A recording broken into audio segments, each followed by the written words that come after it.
Ola, ola, benvidas e benvidos a esta segunda, terceira xornada do Carballo Interplay. O que pasa que onte foi moi intensa e xa parece que é a cuarta, pero non, é a terceira. Hoxe imos ter pola mañan a nosa zona profesional, que xa levamos varias edicións facendo. Este ano moi centrada no formato podcast, aínda que tamén teremos, dende a profesionalización do podcast, a creación de podcast na seguinte mesa, e despois teremos unha mesa de festivais de cultura popular digital e series.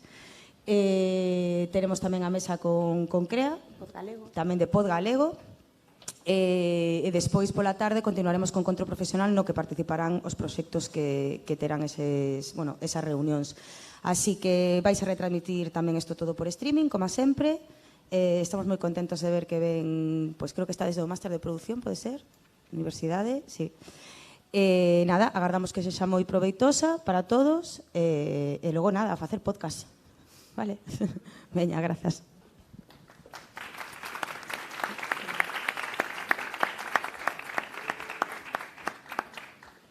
Vale, pues me toca. Empezamos con esta mesa que girará alrededor de la profesionalización del podcast. Nos acompaña Jesús Blanquiño de Podium Podcast, Marta Salicru de Radio Primavera Sound y Tania Lombao de Radio Galega Podcast. Así como introducción, no os voy a decir nada que no sepáis, pero por si acaso, el consumo de podcast ha crecido exponencialmente en España en los últimos tiempos, convirtiéndose en una referencia a nivel mundial en la escucha de contenidos, atrapando a 1 de cada 3 españoles, que bueno, ya es gente. Entonces, desde el Carballo Interplay este año no quisimos ni pudimos pasar este hecho por alto, por eso decidimos reunirlos a todos aquí en esta jornada para ver estas plataformas, ¿no? Pues que nos cuenten qué tipo de contenido acogen, por qué, y nos cuenten algún secretillo también, que me dijeron antes que lo iban a hacer. Entonces, si os parece, empiezo presentándoos a Jesús Blanquiño, hablando un poquito de Podium Podcast, que es una plataforma de creativos de podcasting en español. En el 2016 Prisa Radio lanzó esta plataforma y en todos estos años se ha convertido en una red nativa de podcasting con contenidos originales de ficción, de entretenimiento, de divulgación y de branded content en varios países, entre los que están España, Colombia, México, Argentina y Chile. Veo que asientes a todos como lección aprendidísima. ¿Todo ok? Sí, totalmente, totalmente. ¿Qué tal? Muy buenos días a todos. Bueno, pues efectivamente, nosotros nos centramos en Podium Podcast en esas 4 patas, normalmente, que sería la parte documental, la de ficción, conversacionales y, bueno, pues luego toda esa parte de branded content también. Y como nos estaba comentando, toda la parte de Latinoamérica también es muy importante en nuestro mercado y nosotros siempre, bueno, pues marcamos eso de plataforma de creativos porque creemos que las ideas al final hay que desarrollarlas, al final son el germen de lo que pueden hacer una buena historia y una buena producción para nosotros añadirla a nuestra plataforma y a nuestro contenido que tenemos en abierto en las diferentes agregadores de audio. Y por eso destacar lo de creativos. Como decía Marta también, 1/3 de los españoles consume podcast de manera regular y gran parte de ellos, casi la mitad de ese tercio, son personas jóvenes que podríamos encajar entre millennial y Z. Y al final son una parte muy importante a la hora de crear contenido porque también son una parte mayoritaria de la gente que los consume. Es verdad que se tiende, cuando nació Podium Podcast en este caso en 2016, era una plataforma bastante masculina en cuanto a consumo y tenía una edad de los 40 en adelante. Y ahora estamos dándonos cuenta de que pues ese contenido millennial y ese contenido Z hace que, tanto por ideas que nos van llegando, todas las semanas nos llegan un montón de ideas, y también el feedback que tenemos tanto de redes sociales como quien nos escribe es gente que tiene mucha menos edad, que es gente muy joven, que tiene ideas muy buenas y sobre todo que ha descubierto en el podcast una forma de profesionalizarse o de encontrar un sitio en el mercado laboral que al final, pues es una manera sencilla, ¿no?, de hacerlo, porque al final no es una producción audiovisual que sí que requiere, pues mayor inversión y esto, aunque sea a nivel usuario, para ir practicando, se puede hacer desde casa, que hay muchas maneras y yo creo que es, animar sobre todo a la gente joven, ¿no?, a meterse también un poco en la industria. ¿Y hay algún premio Ondas también por ahí que nos dije? Es un dato bien bonito para contar. Hay algunos, sí. Bueno, es de la primera edición de los Ondas Globales del podcast. Bueno, pues la plataforma como tal se llevó algunos. Para mejor actor, mejor diseño sonoro para La Esfera, que es una de nuestras ficciones sonoras. Y bueno, el de mejor producción por Guerra 3. Bueno, pues ese es un poco osado, pero ese me lo llevé yo. Vale, pues para ilustrar todo esto tenemos un vídeo Sí. que voy a pedir, así que me hace como mucha ilusión. Dentro vídeo. Por favor. Podium Podcast. Lo mejor está por escuchar. Esta serie está compuesta exclusivamente por grabaciones documentales. Todas las administraciones consultadas han negado la veracidad de los documentos que aquí se presentan. ¿Cómo empieza una guerra? Los libros de historia nos dicen que al principio de todo hay una explosión, un disparo, un país invade otro, alguien muere, mueren cientos o miles, pero no es cierto.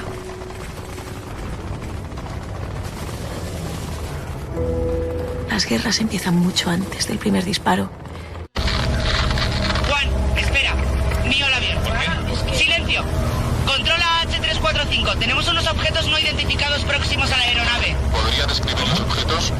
No nos aparece nada en el radar. Hoy tenemos por delante un día especialmente catastrófico en el que asistiremos a 3 situaciones potencialmente apocalípticas. La materia, el tiempo y el espacio se comportarán de un modo más extraño de lo habitual, poniendo en peligro el tejido de la realidad.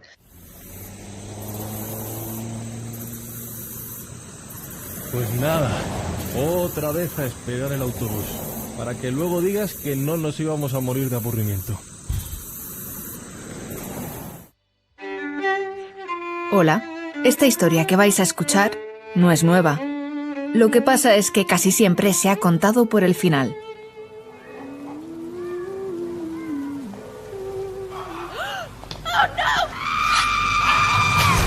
Una historia de asesinatos, prostitución, misterio, infortunio y Londres.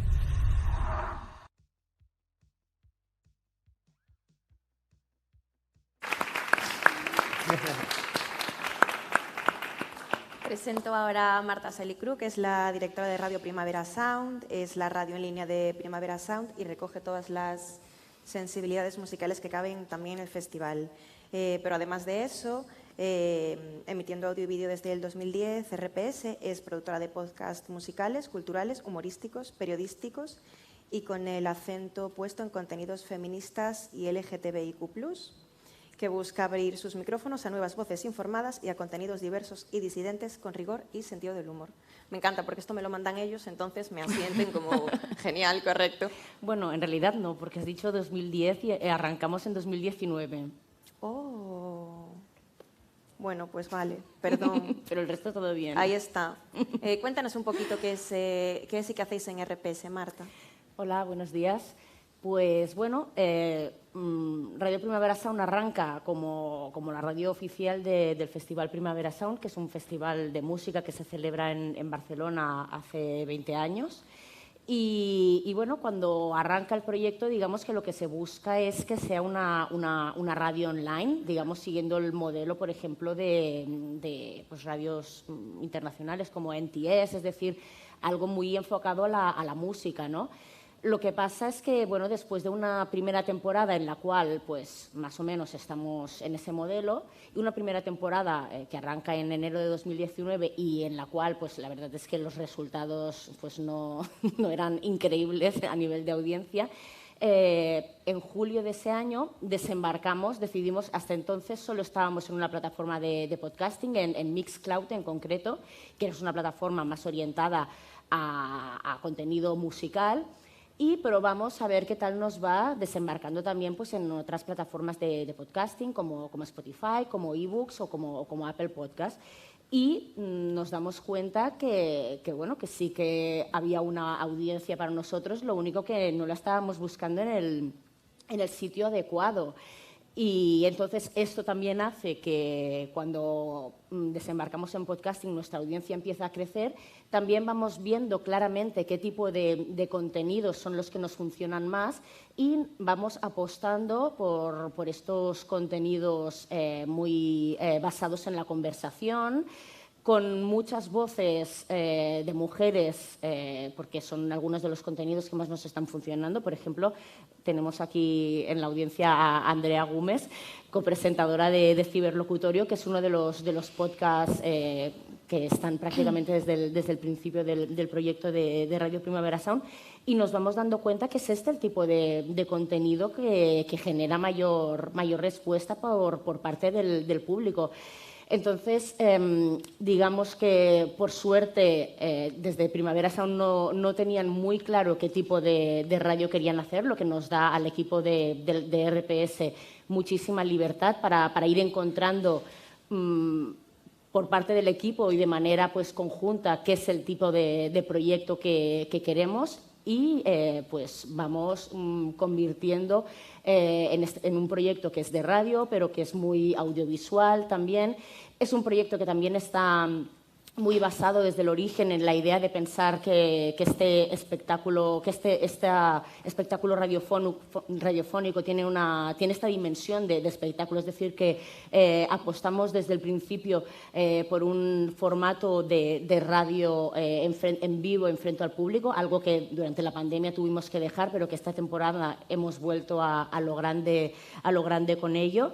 Y como decías en la presentación, también partiendo desde un punto de partida que tenemos la sensación que lo que es el espacio comunicativo mainstream está muy copado por un mismo tipo de voces, que muchas veces responden a un perfil demográfico muy claro, que es el de hombres pues, de más de 40 años, y pues nosotros, que somos un equipo con una pequeñito, pero bueno, de una mediana de edad bastante inferior a esto, pues apostamos por intentar dar voz a otros perfiles, y pues la audiencia va respondiendo, y la verdad es que estamos muy contentos porque el proyecto no para de crecer, y bueno, pues ahí seguimos.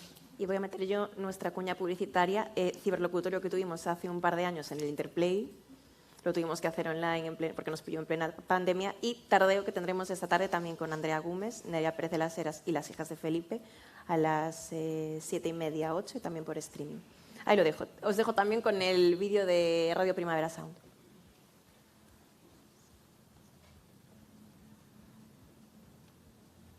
Oye, ¿cómo ves esto? ¿Crees que es buena zona? Sí, él no se va a quejar de las vistas, pues venga, tío. Vamos a por ello. Que empiece, Tardeo. Una cosa, ¿eso qué es un podcast? Os voy a presentar 5 de las noticias que creemos que han sido insuficientemente tratadas por la mayoría de los medios este año. Quiero desde aquí avisar a mis padres que no escuchen el podcast de hoy. Aquest podcast el fem 3 persones. Oye, Polo i l'edició. Les xavales. No hi ha el Guillem Gisbert avui aquí. No, És un programa que fem a Ràdio Primavera Sound. Sin parar, sin parar. Bon dia, bona tarda, bona nit. Azafata, dígame, señor Osborne. I'm gonna think out loud. You know what happens with it.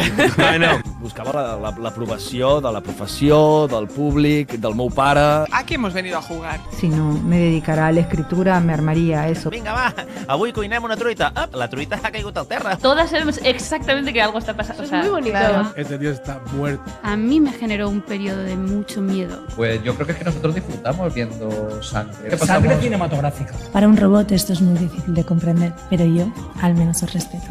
Y mi noticia favorita del año ha sucedido en Grecia. Básicamente, deja la iglesia, se casa con una psicóloga, escritora de temática erótico-satánica. Sí. Dime que no estamos viviendo el principio de Jurassic Park. ¡Wow, chaval! ¡Ay, uy, sí! ¡No! Hay que hacerle un exorcismo porque esa persona no le está regando bien el hipotálamo. Ai, pues mira, jo lo veo al revés. Vaig respirar fons i vaig fer el que vaig poder, ¿no? Bueno, dale, Lucía, cállate. Muchísimas gracias por dedicarnos vuestro tiempo. Bueno, yo lo recordaré siempre.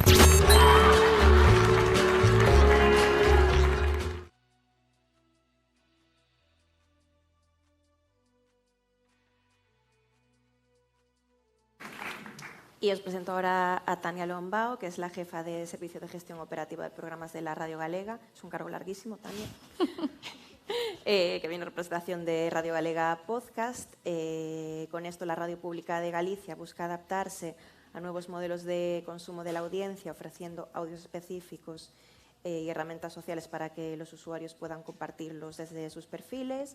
Tratan temas como música, sociedad, salud, historia, cultura, igualdad, y la plataforma también acoge numerosos programas nativos digitales al margen de los patrones horarios propios de la radio y con la voluntad de alcanzar nuevos públicos de diferentes nichos. Como Tania lo que tiene es una presentación, casi la voy pidiendo y que nos cuente ella sobre esa presentación un pouco lo que hacen en Radio Galega Podcast. Moi ben, poden ela pasando eu vou falando sobre ela, pero sen prestarlle moita atención. Moi bons días a todas e a todos. A Radio Galega é a empresa de audio máis importante de Galicia no que se refire á produción do 100% da súa programación, dos seus programas aquí en Galicia. Por suposto, temos outras radios, pero se falamos de produción 100% galega, únicamente podemos falar de Radio Galega. Nos sabíamos que tiñamos que entrar no mundo do podcast e que tiñamos que, ademais, nesta ocasión, ser pioneiras e pioneiros na profesionalización do podcast en Galicia. Era imprescindible, é imprescindible que a Radio Galega se posicione aí, porque xa debemos falar de audio, non só de radio ou incluso irnos olvidando desa palabra de cara ao futuro. Debemos situarnos, ademais, onde está a audiencia. Hai que cambiar o paradigma de pensar que a audiencia ten que vir a onde nós estamos. Eso xa non é así. Temos que irnos a onde a audiencia está, a onde estades todas vos e todos vos, non? Entón, no pasado mes de outubro lanzamos a nosa plataforma de podcast, que se chama, ten un nome moi orixinal, chamase Radio Galega Podcast. Podemos dicir que aínda estamos na fase de lanzamento. Que significa isto? Que estamos probando, experimentando e que estamos camiño de a onde queremos chegar, pero aínda non chegamos, non? A nosa vontade é que esta plataforma sexa unha plataforma de podcast nativo digital na súa totalidade, pero aínda non o é. Aínda non o é porque unha parte dos seus contidos son nativos digitais que nós estamos facendo na Radio Galega e, por outra banda, son programas que emitimos nalgúna das nosas canles de FM, pero que por algún motivo, ou por todos os motivos, responden ás particularidades do podcast, é dicir, que son atemporais, que responden a cuestións que poden despertar o noso interese en calquera momento e que poden ser escoitados onde queiramos, cando queiramos e como queiramos, non? Entón, sí que nos parece que tiñamos que facer esas concesións. Por un lado, apostar polo nativo digital, esa ten que ser a nosa vontade de futuro, pero parecíanos que podíamos facer estas concesións de utilizar algúns dos programas que emitimos na FM para lanzalos tamén nesta plataforma. Actualmente temos 36 programas, cifra moi pequena se o comparamos con Podium Podcast, que para nós tamén é un dos referentes nos que nos fixamos para crear a nosa plataforma, e aproveito para dicilo tamén aquí públicamente. Estamos nacendo, temos polo momento 36 podcast en distintas temáticas. Optamos por utilizar, é moi importante a linguaxe tamén, optamos por, a partir de agora, falar de temáticas e non de categorías. Parece que estamos xa un pouco fartas de categorizar todo. Estamos falando de temáticas. As máis importantes para nós, de momento, nesta primeira etapa no que se refire á audiencia, a consumo, son música, igualdade e logo tamén os podcasts que estamos facendo para a audiencia Z, para consumidores Z, dos que vos tamén acabades de falar. É moi importante para a radio pública, como imaginaredes, captar ese público, porque conectar con vos é imprescindible para a propia legitimidade do servizo público do futuro. Se vos non conectades coa Radio Galega ou con audio da Radio Galega ou dos medios de servizo público, pois entón o seu futuro estará en perigo e en risco, porque temos que ser imprescindibles para poder continuar, imprescindibles para a audiencia, para a cidadanía que nos está financiando, non? Entón, Eses son os contidos que actualmente mellor nos están funcionando, aínda que é certo que este mundo do podcast, precisamente por non contar aínda con unha industria en Galicia, aínda non o podemos considerar unha industria, desde o punto de vista empresarial, se cadra soamente nós estamos producindo podcast profesional, aínda que hai plataformas nas que tamén hai podcast profesional en Galicia e podémolas ver na plataforma Pod Galego, por exemplo, ou algúns outros produtores que as están lanzando noutras plataformas e que son profesionais tamén. Estou me referindo agora ao punto de vista empresarial, vale? Non só a monetización, sino ao punto de vista empresarial. Aínda non contamos cunha industria propiamente dita. Entón, nós tamén consideramos que temos que formar parte dese proceso. Pero é difícil, e é difícil porque hai moitas plataformas das que nós dependemos para chegar ao público que non nos lo poñen nada fácil. Estou pensando en iTunes ou en Apple Podcast ou en plataformas deste tipo que sí que che facilitan que incorpores os teus contidos aí, que llos regales, pero nin sequera queren ofrecerche os datos de audiencia. É dicir, queren que sexan deles e solo deles.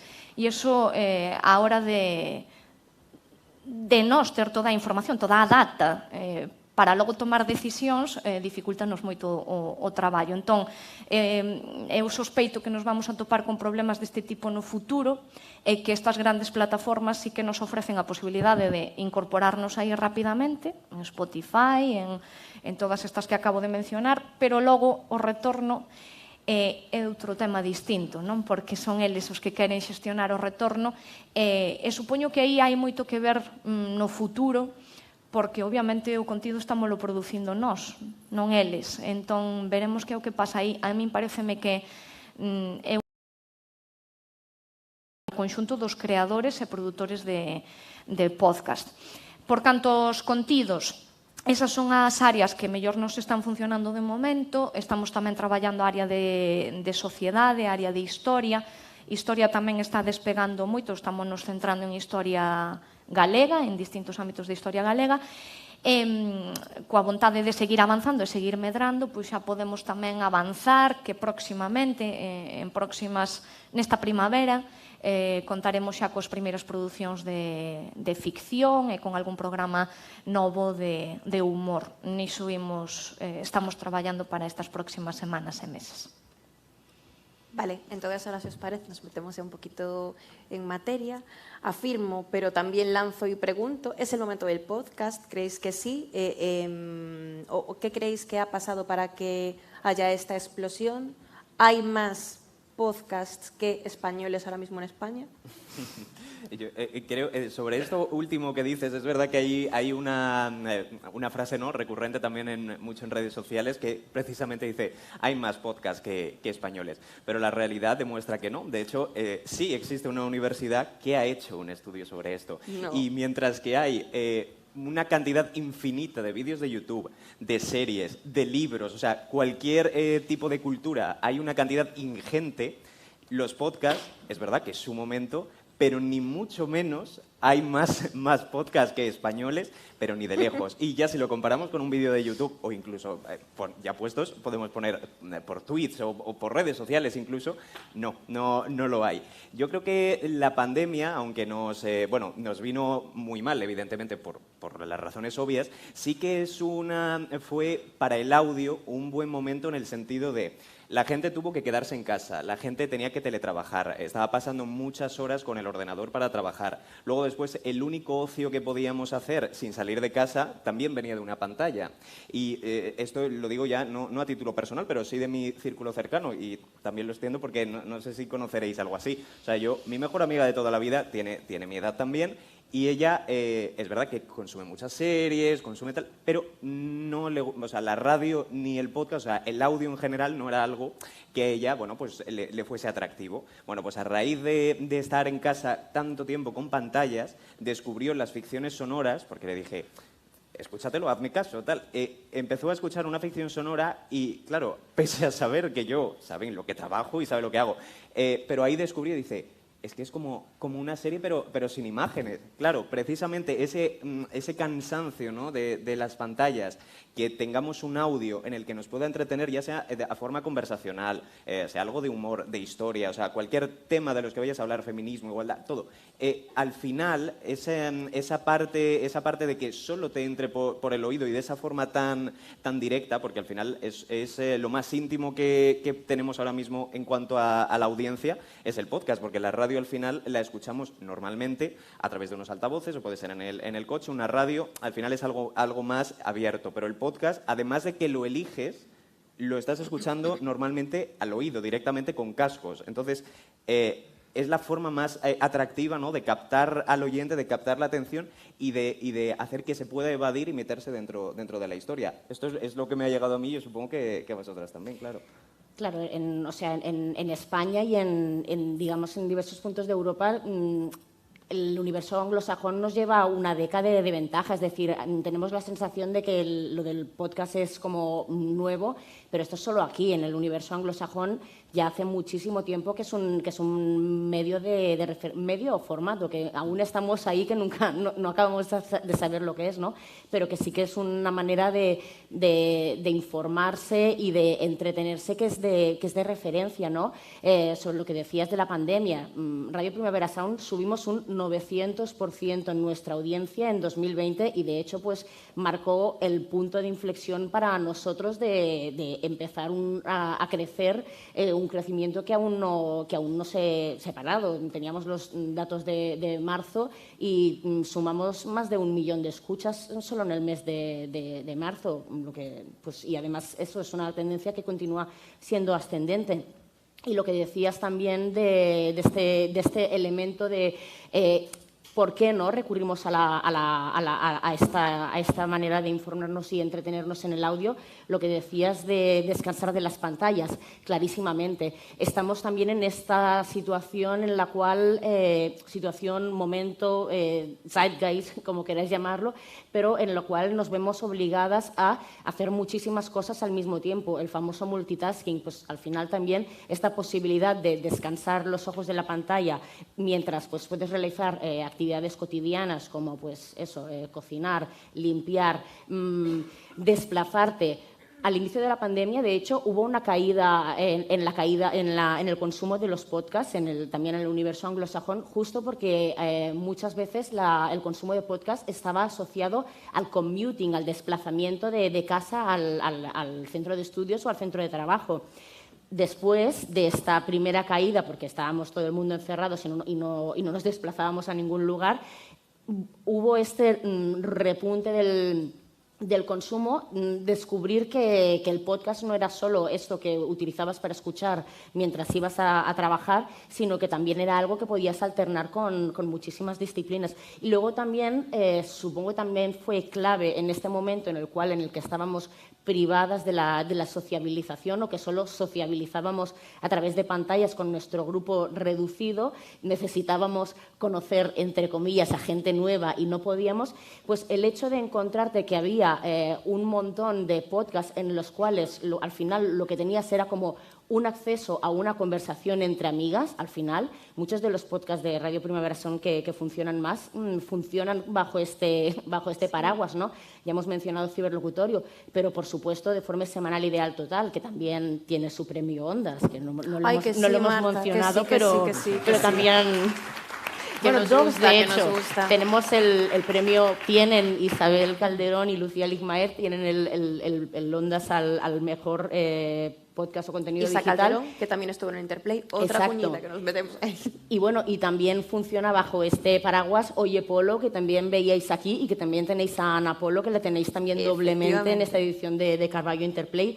También Genda Merda, que ya veis que también tenemos diversos contenidos en catalán, que alternamos el castellano con el catalán y con el inglés. Incluso a veces los mezclamos castellano y catalán, en Tardeo lo hacemos constantemente. Pero bueno, no me voy por las ramas, lo que os decía, al final los podcasts muchas veces también, por este elemento de intimidad que tienen y a lo que contribuye, a lo que decía Jesús, también de esta escucha que hacemos a través del auricular, muchas veces nos permiten llegar a a meternos en esta conversación entre estas personas que tienen una química ya construida y entonces pues ahí como oyentes nos metemos, nos entretenemos, nos informamos y esta es otra de las claves del éxito del formato en este momento. Hay un meme muy divertido que aparece un niño que está junto al lado de un cartel de un anuncio publicitario donde hay unas chicas que están así como disfrutando y tal, y que dice: mis mejores amigos son podcasts, y esto es un pouco así. Se non hai máis podcast que persoas en España, en Galicia creo que moitos menos. Estamos intentando, empezar a convertirnos en creadores e creadoras, e seguramente aquí hai algunhas persoas que están creando podcast, e ademais coa particularidade de facelo en galego, que é un elemento distintivo, por suposto, o idioma no que se fai, pero en casos como o noso ou nos podcast que se fan en catalán ou en calquera outra lingua como a nosa, é máis difícil aínda poder chegar ás audiencias. Entón, temos un camiño por diante bastante intenso para poder conseguir que eso suceda. De todas formas, pese a esta explosión, eu, que son periodista, sempre seguirei pensando e insistindo en que a fortaleza é o contido. E é que entonces a calidade dos contidos vai ser a que vai marcar o éxito ou non de toda esta explosión. É dicir, é fantástico que haxa explosión, porque isto significa que hai ganas e necesidade deste produto. É dicir, a xente verdadeiramente quere ter podcast de calidade para escoitar mentres fai o percorrido ao traballo, á clase, mentres fai deporte ou en calquera outro momento. Normalmente escoitamos, e iso sí que non está cambiando con respecto á radio, normalmente escoitamos mentres facemos outra cousa, porque efectivamente non lo permite. E entón, eu creo que esta explosión de creación é un moi bo sinal, porque significa que temos necesidade tamén de consumir, e esas persoas que queren producir e que están producindo é porque nas plataformas habituais non están atopando o que queren, ou ao mesmo tempo é unha boa fórmula para poder desenvolver os contidos que queren de maneira sinxela. Estábamoslo comentando antes, facer un podcast é, dentro da dificultade, moito máis sinxelo que facer un produto audiovisual unha persoa sola. Efectivamente, fai falta un equipamento técnico de certa calidade, pero logo, unha vez tes o produto, lanzalo ás canles de distribución, pois é moito máis sinxelo, precisamente polo que comentaba antes, porque tes todas as facilidades para entrar na plataforma que ti queiras. Logo, o que ven a continuación xa se verá, pero entrar nas plataformas é sinxelo. Entón, para min é unha grandísima noticia esta necesidade de produción e esta necesidade de consumo. Pero eu creo que nos quedan uns anos por diante con esta fórmula, unha gran explosión, como está pasando coas plataformas do audiovisual. Moita explosión, unha gran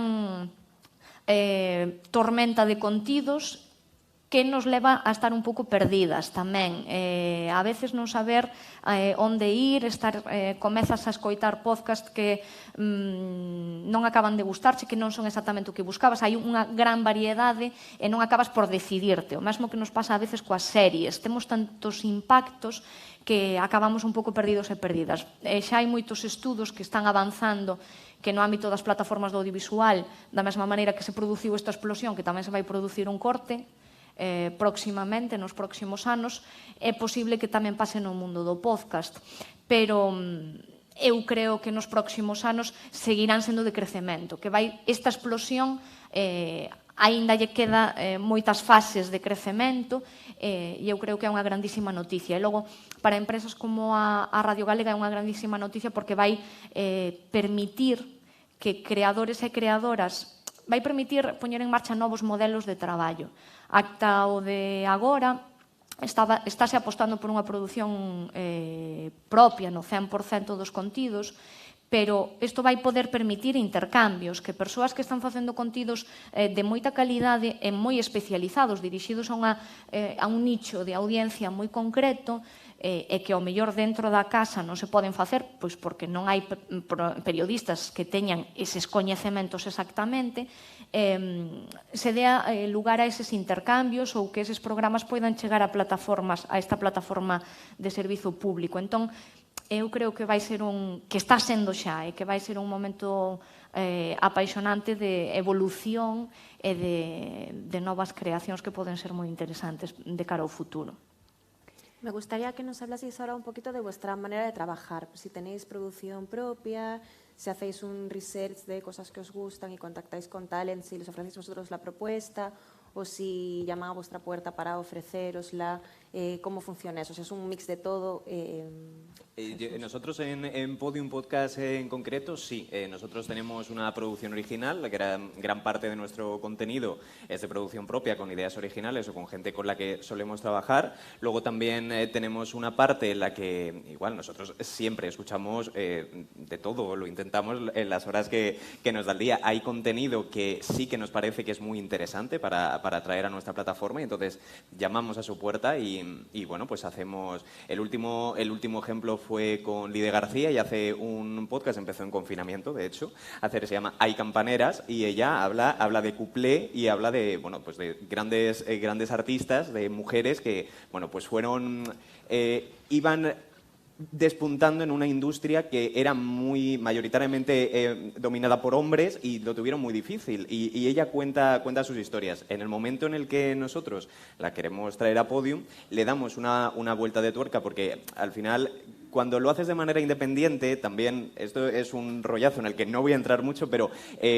a lo mejor no pasa nada, no tienes tanto el foco a lo mejor, y puedes utilizar más músicas que son comerciales, que no se debería, pero no está tan reglado. Entonces a ella hubo que darle esa vuelta de tuerca para, vale, no vamos a poner músicas, porque al final algunas de las que están libres de derechos ya, pues esas sí las podemos utilizar, pero hicimos una labor de recreación y una labor bueno, vamos a buscar la maña para poder escuchar esta canción, y a lo mejor la tarareaba ella, bueno, entonces le dimos a una parte histórica en la que podemos escuchar la vida de estas mujeres, que es apasionante, de verdad, porque yo en concreto, claro, puedes conocer a Lola Flores, puedes conocer a Rocío Jurado, pero de mujeres que vienen mucho más atrás, que fueron grandes estrellas internacionales, en este caso en muchas partes del mundo, en Latinoamérica, también en España, que se abrieron camino en ese mundo dominado por hombres, y lo que hicimos es eso, contar sus vidas, por ejemplo. Entonces, con ella, bueno, pues hicimos este trabajo, ella ya existía, nosotros a eso lo llamamos Network, es un podcast que ya existía fuera, pero que traemos a nuestra plataforma, y bueno, pues hacemos un poco ese trabajo conjunto. Manuel Bartual está también aquí. Biotopía, igual ya tenía una primera temporada, vino a Podium en una segunda, y bueno, pues lo hicimos de manera diferente en cuestión de producción en trabajos, cómo se iba haciendo. Y luego está la parte de encargos a tercero. De hecho, en gallego en concreto hicimos una producción doble, el álbum das letras galegas, era para la Xunta, estaba completamente en galego, pero también hicimos una versión en castellano y colgamos las dos. Entonces, bueno, para que la gente pudiera escoger también y tener la posibilidad de, bueno, pues de escucharlo en la lengua que considere y quiera. Ahora estamos haciendo uno también en catalán, se ha escrito un podcast. Próximamente lo sacaremos en la versión en castellano también, eso lo hacemos conjuntamente con el Terrat. Entonces, nosotros sí que nos gusta hacer, vemos en la sinergia, vemos un buen negocio, porque al final, a cuanto más gente llegue y cuanto más puedas enriquecer tu oferta, es mucho mejor, tanto para nosotros como para nuestra audiencia, por supuesto, porque si tienes la opción de elegirlo y la tienes dentro de una misma plataforma, pues ya está, lo tienes fácil para elegir, claro. Nosotros, pues digamos que la mayoría de nuestros contenidos son de producción propia. sí que en algún momento hemos hecho este scout un poco de podcasts que ya existían y entonces pues los hemos incorporado a la parrilla. Y entonces nuestra manera de trabajar en este sentido, en este caso, por ejemplo, el hecho de fichar a podcasts que ya existiesen, es el caso de, por ejemplo, de Marea Nocturna o de Gent de Merda. Y, por ejemplo, pues lo que intentamos hacer es pues ofrecer a estas personas que están produciendo podcasts y normalmente pues lo están haciendo pues en condiciones que no son las óptimas, pues o en el caso de Marea Nocturna se lo autogrababan y era terrible intentar escucharlo. Es decir, veías que había un contenido muy interesante, pero que la técnica estaba poniéndolo muy difícil para que pudieses escucharlo. Pues entonces les facilitamos el estudio, es decir, les ponemos a su disposición todos sus elementos de producción, además de también una remuneración, ¿no? Porque al final también hacer podcast es algo que tienes que dedicarle muchísimo tiempo, mucho trabajo, y sabemos que la monetización de este trabajo ahora mismo es pues una de las cuestiones claves de esta industria, ¿no? Para que esto se pueda convertir de verdad en una industria, ¿no? Es decir, que las personas que están trabajando reciban una remuneración que sea la adecuada para el trabajo que le están dando. Entonces, nuestra manera de trabajar en Radio Primavera Sound intenta ser cero invasiva y a la vez invitacional. Es decir, intentamos dar a las personas que tienen la idea, a las personas que están detrás del micrófono, lo que necesitan de nosotros. Que solo necesitan el estudio, adelante. Además de pues, toda la publicación, promoción, apoyo en nuestras redes sociales, etcétera. Que necesitan más, que necesitan, pues, por nuestra parte, una ayuda para desarrollar el proyecto, ya sea a nivel de diseño sonoro o incluso a nivel de contenido, pues ahí estamos. Es decir, por un lado, intentamos ser nada intervencionistas si no se nos requiere y a la vez brindar todo el apoyo que se nos requiere si el proyecto lo necesita.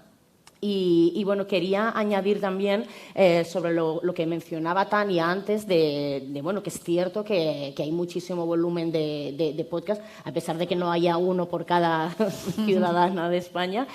Pero sí que es verdad que empezamos a encontrarnos a veces con esta sensación de que igual necesitaríamos también figuras de prescriptores, ¿no? Como tenemos en tantas otras formas de contenido cultural.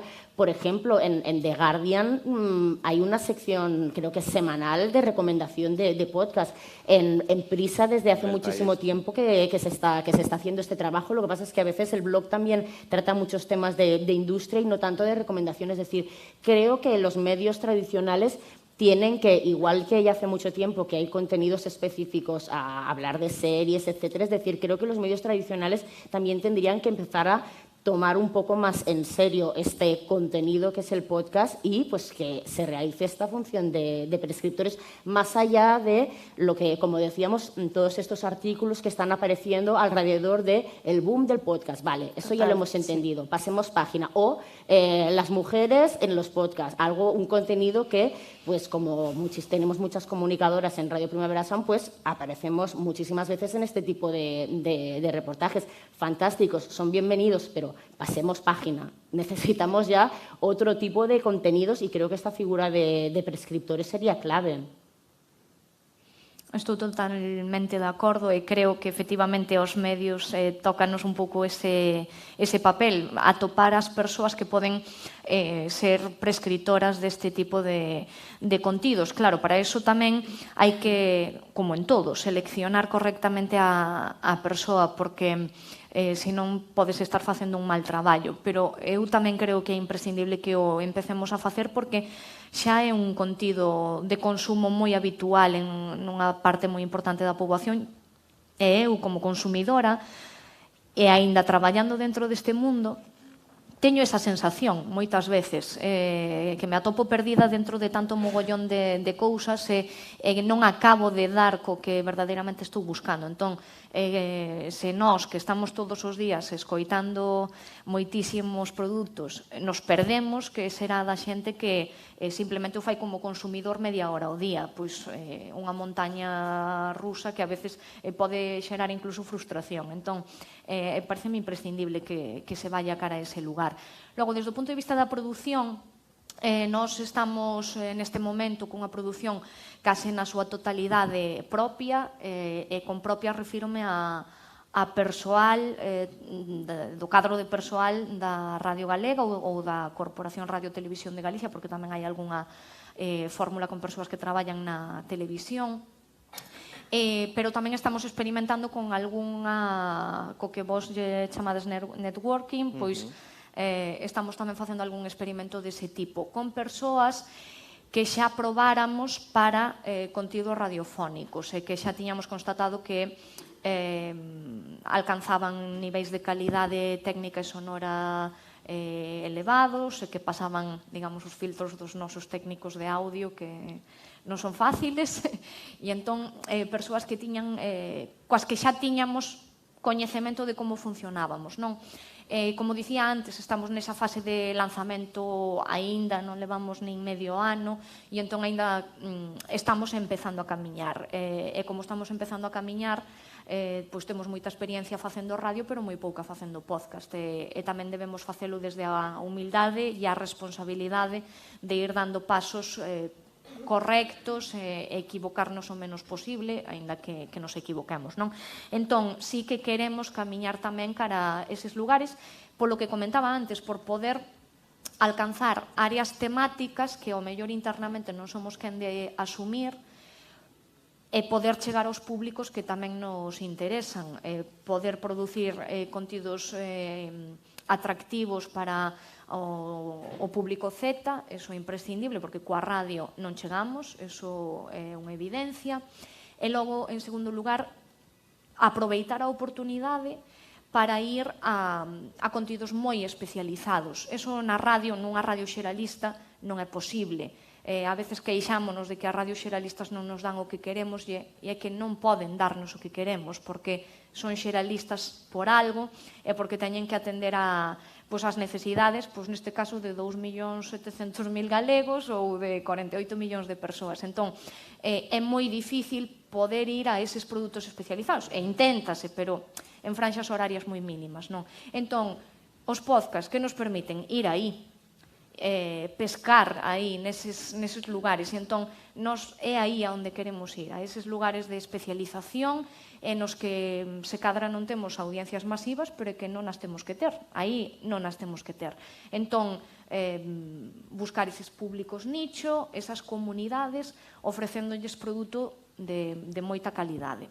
Ese é o obxectivo e niso estamos traballando agora. Comentabas ahora, Tania, que estáis probando con esta gente con la que ya habíais colaborado. En cualquiera de vuestros casos, si alguien llama a vuestra puerta, ¿qué es lo que le pedís a ese producto para quedaros con él? ¿Qué necesita para ser vendible para vosotros? Sí, adelante. No noso caso, a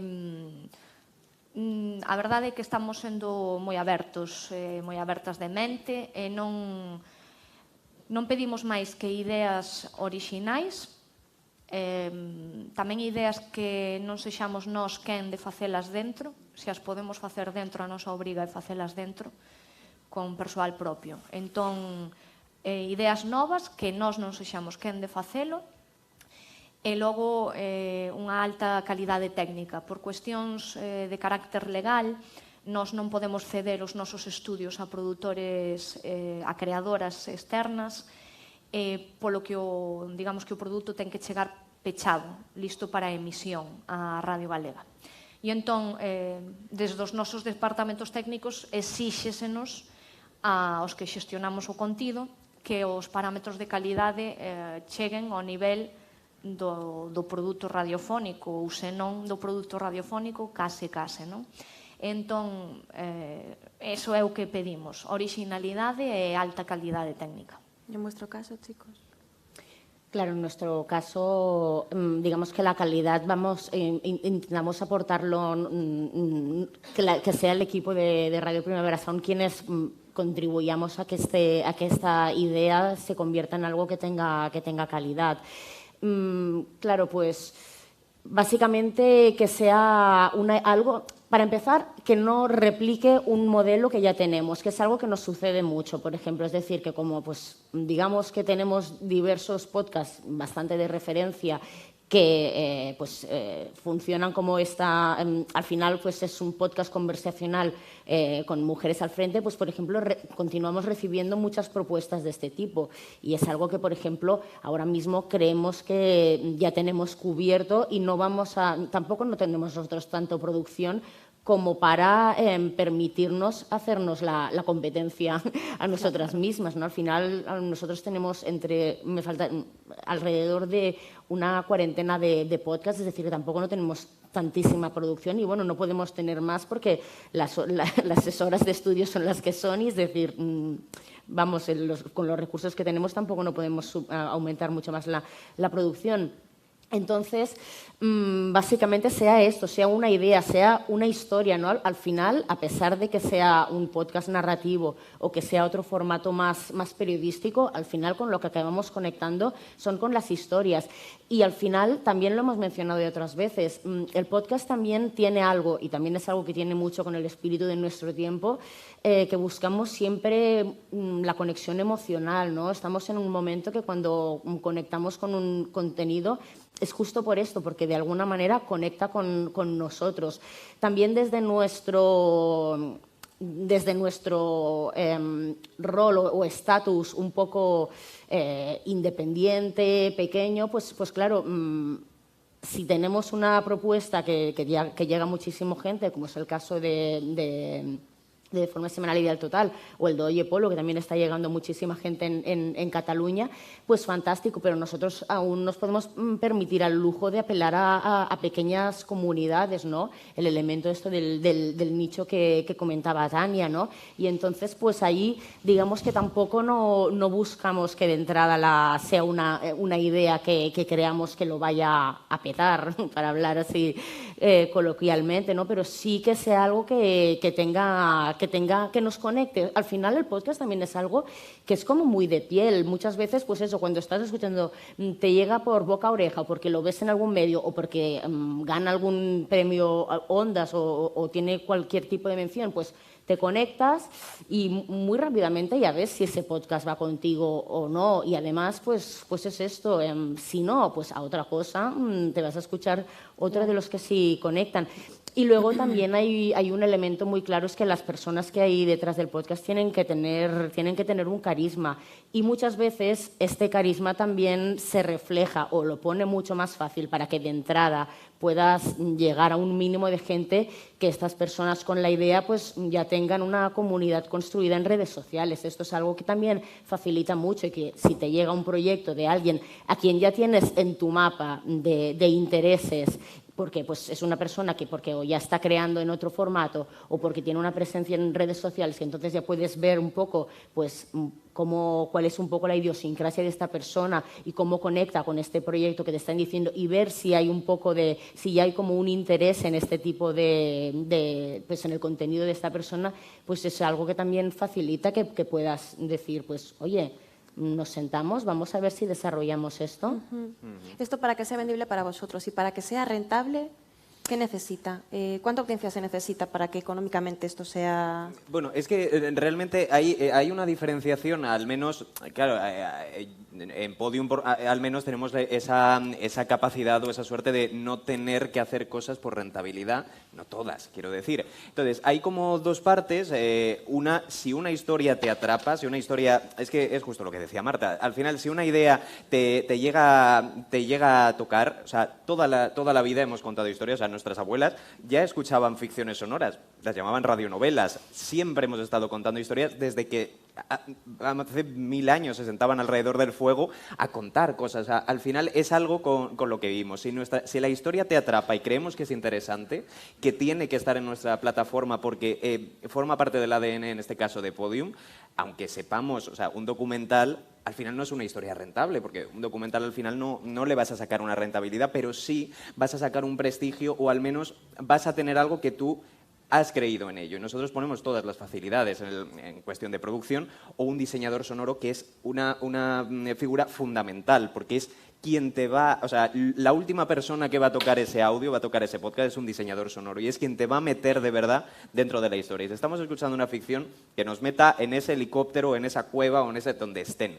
o en esa guerra donde estemos contando. Si es un conversacional, que esas voces estén cuidadas, o sea, que tengas la menor distracción posible para meterte. Y en cuanto a rentabilidad, nosotros es verdad que lo podemos hacer a través de menciones, que eso se hace en la radio también, no es nada nuevo, a través de eventos, por ejemplo, porque nosotros también, pues igual que Marta comentaba, de forma semanal, nosotros estirando el chicle, Manuel Bartual también hace su biotopía en giras de teatro, o sea, nosotros esas cosas las trabajamos, pues ya sea con ayuntamientos o con, bueno, pues quien lo pida. Es verdad que ahí es una forma de rentabilidad. Y por otra parte el branded, que es directamente una marca, que normalmente son marcas muy potentes. Ahora el último proyecto que hemos sacado es con BMW, pero la primera temporada del podcast de Netflix también la produjimos nosotros. Al final, cuando una marca potente te llama para hacer un contenido ad hoc, normalmente las marcas grandes, y sobre todo es algo que también hay que trabajar, pero creo que las marcas están también en ello, en enterarse de qué es un branded podcast. Porque al final el posicionamiento de marca, si es algo sutil y lo que estás vendiendo es una historia, donde la marca simplemente flota en el aire, pero no es una mención explícita, tanto para ellos como para nosotros es un trabajo mucho más ventajoso, porque si, no voy a poner ningún ejemplo porque me parecería feo, pero que en 3 minutos iniciales esa marca aparezca 5 veces, al final ninguno de nosotros escucharía algo en el que te están taladrando con una marca. En cambio, y aquí sí lo pongo en caso positivo, este podcast de Netflix, simplemente escuchamos el tutum y ponían un ejemplo para iniciar e hilar todo el tema del que iban a hablar con un ejemplo de una serie de Netflix, pero no tenía nada que ver, no te breaban con una marca. Entonces creo que ellas están aprendiendo a que es un negocio muy rentable y nosotros estamos aprendiendo a trabajar con ellos también, y es una parte fundamental. Nosotros lo tratamos como si fuera un podcast original, o sea, no hay una distinción en, no, esto como es una marca vamos a tratarlo de manera diferente, en ningún caso. O sea, nosotros, a nuestros creadores, que eso es una parte importante, porque, y en esto Marta creo que estará de acuerdo, siempre tratamos a nuestros autores como creadores, porque en el mundo de la música y con todas las plataformas pasó que luego han sido los grandes damnificados. Cuando no se protege, al final trabajamos con intangibles, que son derechos de propiedad intelectual. Si no protegemos a nuestros creadores, a toda esta gente que está haciendo podcast, que confía en una plataforma, sea pública, privada, da igual, pero que confía en una plataforma para poner su creatividad a disposición de los oyentes, si no defendemos eso, luego pueden llegar estos agregadores de audio muy potentes en los que sí, claro, tú les cedes tu música o tu contenido, pero ¿a qué precio? Entonces nosotros siempre defendemos esta parte de creación y de autoría, para que esos creadores estén protegidos, que eso es una parte que quería añadir también, no por la de hacerlo rentable, pero sí por hacerlo que sea una industria consolidada de verdad, en la que el creador tenga su espacio y no sea al final timado, a decirlo así. Al final los medios de comunicación siempre nos hemos tenido que financiar con publicidad, ¿no? Y bueno, el reto que tenemos es esto, ¿no? Intentar contar a las marcas, a los patrocinadores, que igual que estamos intentando desarrollar una nueva manera de hacer radio, que estamos dando forma a esta radio del siglo XXI, que es el podcast, pues también estamos intentando desarrollar nuevas maneras de eso, de mencionar a las marcas. Por ejemplo, también para mencionar en casos en positivos, en Radio Primavera Sound tenemos un acuerdo con Filmin, una marca que se acercó a nosotros porque ya de manera orgánica muchas veces mencionábamos a sus contenidos, y el acuerdo que tenemos con Filmin nos permite que, a propósito del estreno de una película, creemos un contenido que no es un public reportaje sobre la película, es simplemente pues eso, como el punto de partida a partir del cual desarrollamos el contenido. Hemos hecho algunos episodios memorables de Tardeo a propósito de esto. Por ejemplo, un capítulo dedicado al ecofeminismo, que el punto de partida era una película que se llama Gunda y que es un documental animalista, pero digamos que a partir de ahí Andrea desarrolló todo un episodio tocando muchísimos temas que, pues la verdad es que es un contenido del cual estamos orgullosísimas, y era el punto de partida era un episodio patrocinado. Sobre otras vías de financiación, ¿no? que bueno, por supuesto, Radio Primavera Sound, por la conexión con Primavera Sound, que ya trabaja con grandes marcas, ahí tuvimos pues el inicio de nuestro proyecto.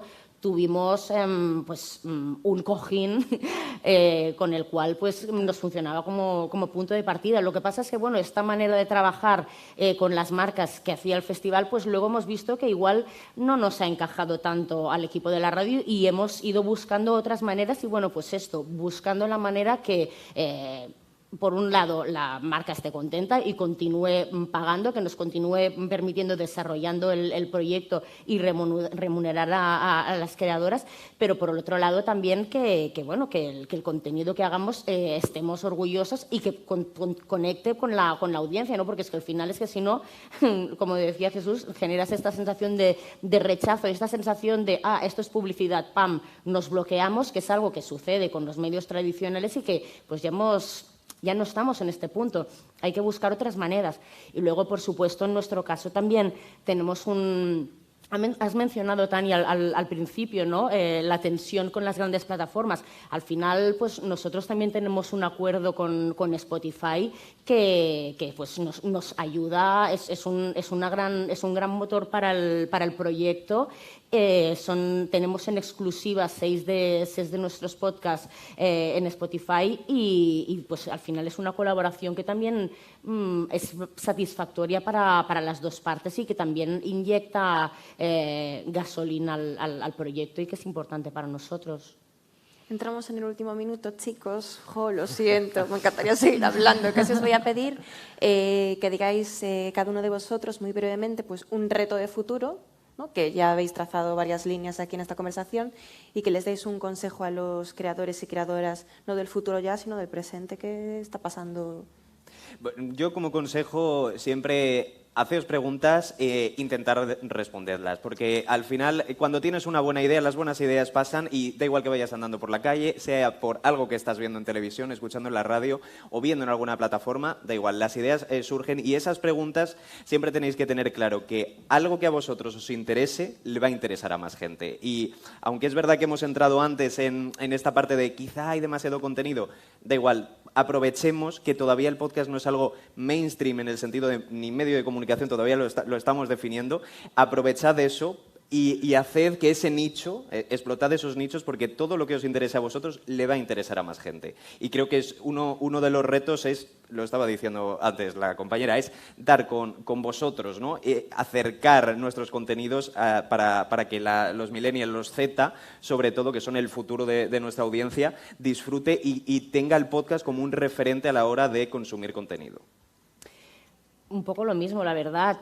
Empezar. O sea, lo importante es empezar a hacer cosas. Y es verdad que en todos los inicios de los proyectos, y bueno, hablo de los periodísticos porque es mi experiencia, pero al final es muy difícil que te venga a buscar alguien si no estás haciendo nada. O sea, lo importante es empezar a hacer cosas y, pues, con suerte y con buen trabajo llamarás la atención de alguien y entonces a lo mejor esto te lleva a otra parte. Es decir, pero lo importante es empezar, porque si no estás haciendo cosas, si no estás mostrando tu trabajo, tu creatividad en la plataforma que sea que elijas. Y el podcast es una buena plataforma por lo que decíamos, porque al final tenemos tecnología ahora mismo muy económica que te permite tener no una calidad de sonido óptima, pero suficiente para que el mensaje llegue. Es decir, hay podcasts con muchísima audiencia que suenan a rayos. Por lo tanto, hay posibilidad de intentar llamar la atención. Bueno, pues eso, ir creando un poco tu currículum, no esperar que el currículum llegue a ti, sino ir construyéndolo. Y el reto, pues lo mismo, ¿no? También hacer que... Creo que lo estamos consiguiendo ya, es verdad. O sea, la radio que parecía algo que lo mataron, cantaban de Bagels que el vídeo lo había matado ya a principios de los 80 y, pues sorpresa, resulta que está siendo un formato, esta capacidad de comunicar solo con el audio, que está demostrando tener mucha cintura y adaptarse a los nuevos tiempos y conectando con estas audiencias también que creíamos que solamente podían conectar pues a través del elemento audiovisual. Pues tenemos en Radio Primavera Sound el 65% de nuestra audiencia es o millennial o Gen Z y pues bueno, pues continuando apostando por estos contenidos, la manera de hacerlo, pues poniendo gente joven delante de los micros, es que no hay otra cosa. Podéis aplaudir.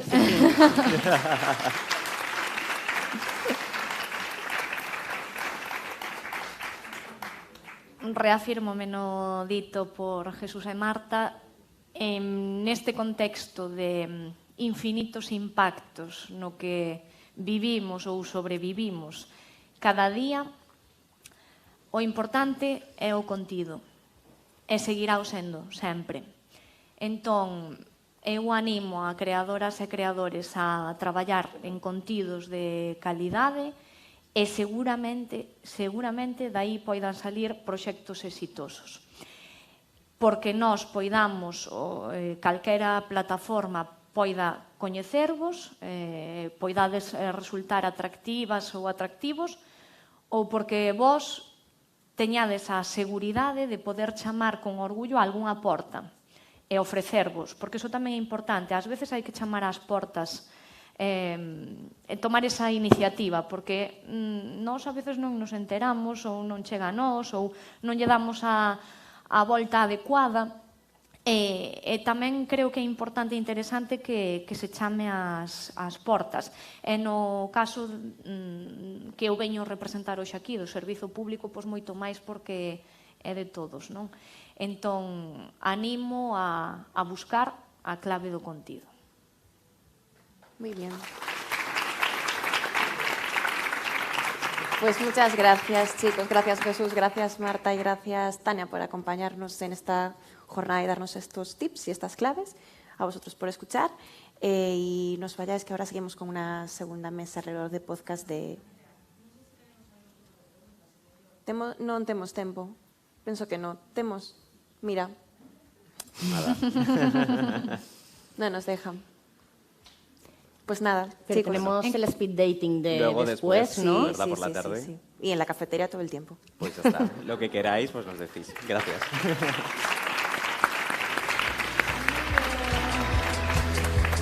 ¿Cómo me...?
Sí? Arrancamos entón. Arrancamos entonces con esta... Bueno, vou a facer a introducción en galego, supoño que todo ben. Como decía onte a Tan Xugueira, se escoitas un pouco non é tan difícil. Pois imos comenzar con esta segunda mesa da xornada profesional. Sí, esta mesa, a primeira mesa que tivemos foi un pouco unha mesa sobre plataformas, produción. Agora vamos coa de creadores e creadoras. O podcast abriu novos horizontes dentro da comunicación online, é un ecosistema en ebullición cargado de liberdade creativa e dunha nova forma de contar historias que está arrasando. Temos un auxe do podcast que é imparable dentro dos inicios desta década e parece que este só é o principio dunha nova maneira de narrar. Temos unha mesa aquí de luxo, acompáñanos no Carballo Interplay varios profesionais da creación sonora para contarnos a súa experiencia. Temos a Ana Garriga e Carmen Urbita, las hijas de Felipe. Hola. Manuel Bartual, que xa é a súa segunda vez no festival, verdad? Sí. Por Biotopía, e Carmen Pacheco, de Santuario. Vou vos presentar, vou facer unha ronda de presentacións, poñer un vídeo, e despois arrancamos coa mesa. Sinceramente, mira, tengo aquí tu trayectoria, Manuel, ¿sabes? Voy a leer así un poco, porque mi madre. Manuel Bartual ha dirigido una docena de cortometrajes y una película, Todos tus secretos, premio Canal Plus a la mejor película en el Festival de Cine de Málaga. Has dibujado cómic, Los Jóvenes, escrito en El País y también en Twitter. Una de las historias que publicó en esta plataforma se convirtió en trending topic mundial, llegando a ser leída por cientos de miles de personas. También escribió la novela El otro Manuel. Creó y dirigió junto a Modesto García el reality El Gran Secuestro y las series de ficción sonora Biotopía, de Podium Podcast, y Santuario, de Audible, creada y escrita junto a Carmen Pacheco. Eres muy transmedia, ¿eh? Un poquitín. Creo que tenemos un vídeo, presentación.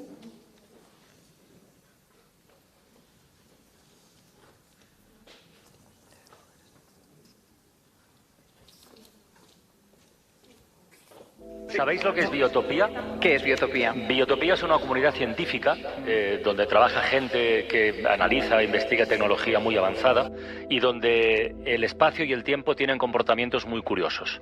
Por ejemplo, una investigadora genetista, cada día que pasa en Biotopía es un día más joven. O un niño ha vivido una vida entera durante 24 horas porque sus padres le sometieron a un experimento de crecimiento acelerado. Me estás dando un poco de miedo. Bueno, a mí más que miedo lo que me generó fue mucha curiosidad. Después de escuchar la conversación entre Ángel Barceló y Francino, pues ya te imaginarás, estuve durante un mes entero buscando información sobre Biotopía. A todo el mundo le preguntaba. Claro, quería saber si alguien conocía de la existencia de este lugar o si conocían a alguien que viviera allí. La verdad es que cuando Pablo vino a contarme todo el rollo este de Biotopía pensé que me estaba gastando una broma, porque ¿dónde has visto tú un sitio que hagan todas las cosas que ellos decían que hacían? Clonaciones humanas, viajes en el tiempo, virus gigantes de 3 metros... Bucles temporales, gatos cuánticos, robots con sentimientos... Máquinas que controlan el clima... Gases que reducen el tamaño. Agujeros negros, agujeros blancos, agujeros de todos los colores. Pero sí, por extraño que parezca, todo era real, así que los meses en los que estuvieron emitiendo el boletín estuvimos completamente enganchados a todo lo que iban diciendo desde Biotopía hasta que, bueno, pasó lo que pasó. De repente dejan de emitir, así de un día para otro, y anuncian que lo van a borrar todo. Como si se los fuera a tragar un agujero verde, amarillo, naranja, bueno, ya sabes, del color que sea. En ese momento fue cuando tomamos la decisión de que para evitar que toda esa información se perdiera, desde Podium Podcast íbamos a rescatar todos los boletines y desde ese momento nos pusimos a trabajar para poder piratear su señal. Yo tampoco es que lleve mucho tiempo aquí, pero te aseguro que en todo este tiempo nunca había visto un despliegue de medios como este. Ha sido una inversión considerable, uno de nuestros proyectos más ambiciosos, pero yo creo que la ocasión lo merecía. En ese momento nos pusimos a construir y ajustar antenas por todo el planeta y lanzamos como 100 o 200 o mira, no sé cuántos satélites al espacio para tratar de localizar la señal de Biotopía. Fue muy complejo y muy laborioso. Pero bueno, por resumirlo mucho, no logramos detectar, no logramos descubrir su ubicación, pero sí logramos sintonizar su señal de nuevo, lo que pasa que estaba encriptada. Por eso hemos tenido nuestros mejores hackers trabajando día y noche en esto durante semanas. Y ahora ya sí, finalmente podemos anunciar que muy pronto volveremos a poder escuchar el boletín informativo de Biotopía. al menos en cuanto consigamos que no nos detecten, claro. Ese está siendo el último gran obstáculo, porque en Biotopía han desarrollado una estrategia infalible para que no podamos escucharles cuando se dan cuenta que estamos pirateando su señal. Va a ser cuestión de 10 minutos. Ocultemos el reflector positrónico y lo sincronicemos con el polarizador de la materia. Perdona, Erwin, pero me comunican desde el Departamento de Telecomunicaciones Positrónicas que nuestra señal está siendo pirateada desde el exterior por Podium Podcast, por lo que, según dicta nuestro nuevo protocolo de seguridad, vamos a callarnos para que no puedan escucharnos. Ah, vale, claro. Me callo. Biotopía, segunda temporada. A partir del 3 de noviembre en Podium Podcast, Spotify, Apple Podcast, iVoox y Google Podcast. ¿Hasta cuándo tenemos que...? Calla.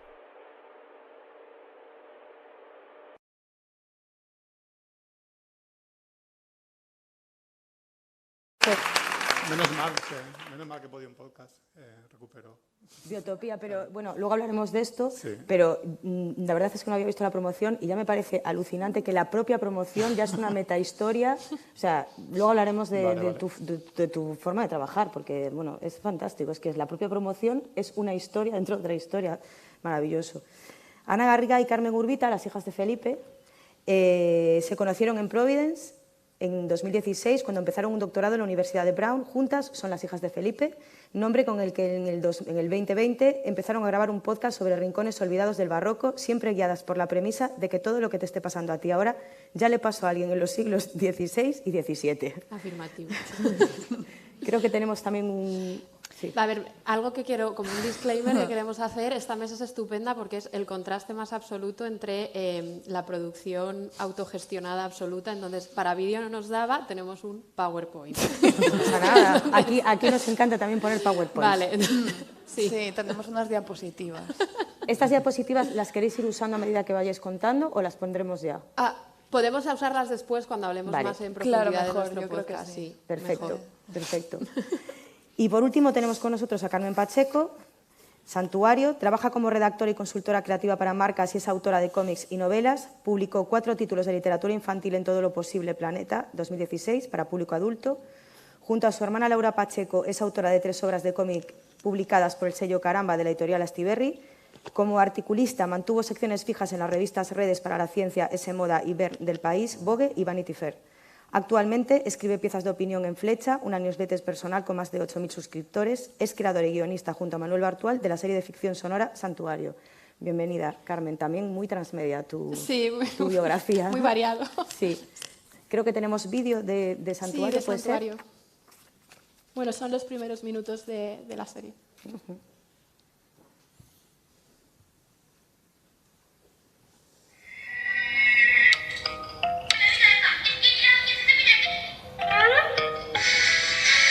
La misión para dar a conocer una noticia de última hora. El área central del sector 3 es en estos momentos escenario de un duro enfrentamiento entre manifestantes y las fuerzas de seguridad del Estado. Hasta allí se ha desplazado nuestra compañera Sandra Martínez. ¿Puedes ampliarnos información, Sandra? Sí, efectivamente, los altercados dieron comienzo hace apenas una hora en las inmediaciones del sector. Un grupo de manifestantes en contra de la gestación libre comenzó a golpear y a arrojar piedras del Congreso. Tercera noche consecutiva de disturbios en el sector 3 tras el anuncio del referéndum que se celebrará el próximo mes. La decisión del nuevo gobierno de someter a referéndum el derecho a la gestación libre ha dividido a la opinión pública, creando un clima de crispación. El único tráfico permitido es el de los transportes hospitalarios que ya se encuentran evacuando. El gobierno, constituido hace menos de un mes, aún no ha anunciado qué medidas de seguridad tomará para garantizar que la votación se lleve a cabo sin incidentes. Mientras tanto...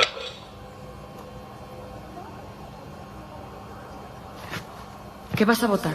¿Sí o no? Hay quien cree que la decisión ya está tomada. Que el referéndum no es más que un espejismo. Un artificio para invocar esa vieja idea de democracia que aún usan para manipularnos.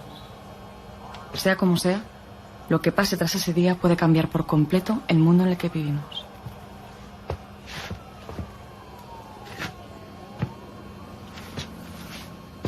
Pero dime, ¿qué vas a votar? ¿Eres de los que lleva toda la vida esperando el retorno de la gestación libre? ¿O eres de los que cree que solo puede empeorar las cosas? Antes de que me respondas, antes de que te decidas, me gustaría que escuchases mi historia. Es una historia con un solo final, pero varios comienzos. Uno de ellos, seguramente el más importante de todos, tuvo lugar el día en que Pilar llegó al santuario embarazada de 3 meses.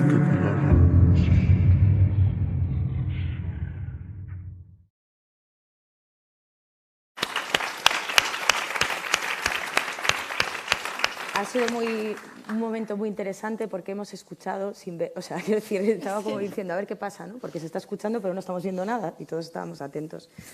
Bueno, pues vamos a empezar con una pregunta así ya facilísima, que es ¿por qué decidís crear un podcast y cómo se hace? ¿Empiezo yo? Sí, Manuel. Pues en mi caso, hace como 5 años empecé a escuchar podcasts de ficción en inglés. Llegué un poco de casualidad porque un día me acuerdo que pregunté en Twitter, lo típico, ¿no? De recomendame un podcast. Y me recomendaron varios, uno me llamó la atención, empecé a escucharlo y me encontré con una ficción. Y me sorprendió porque no sabía en qué punto estábamos, ¿no? en cuanto a la ficción en audio.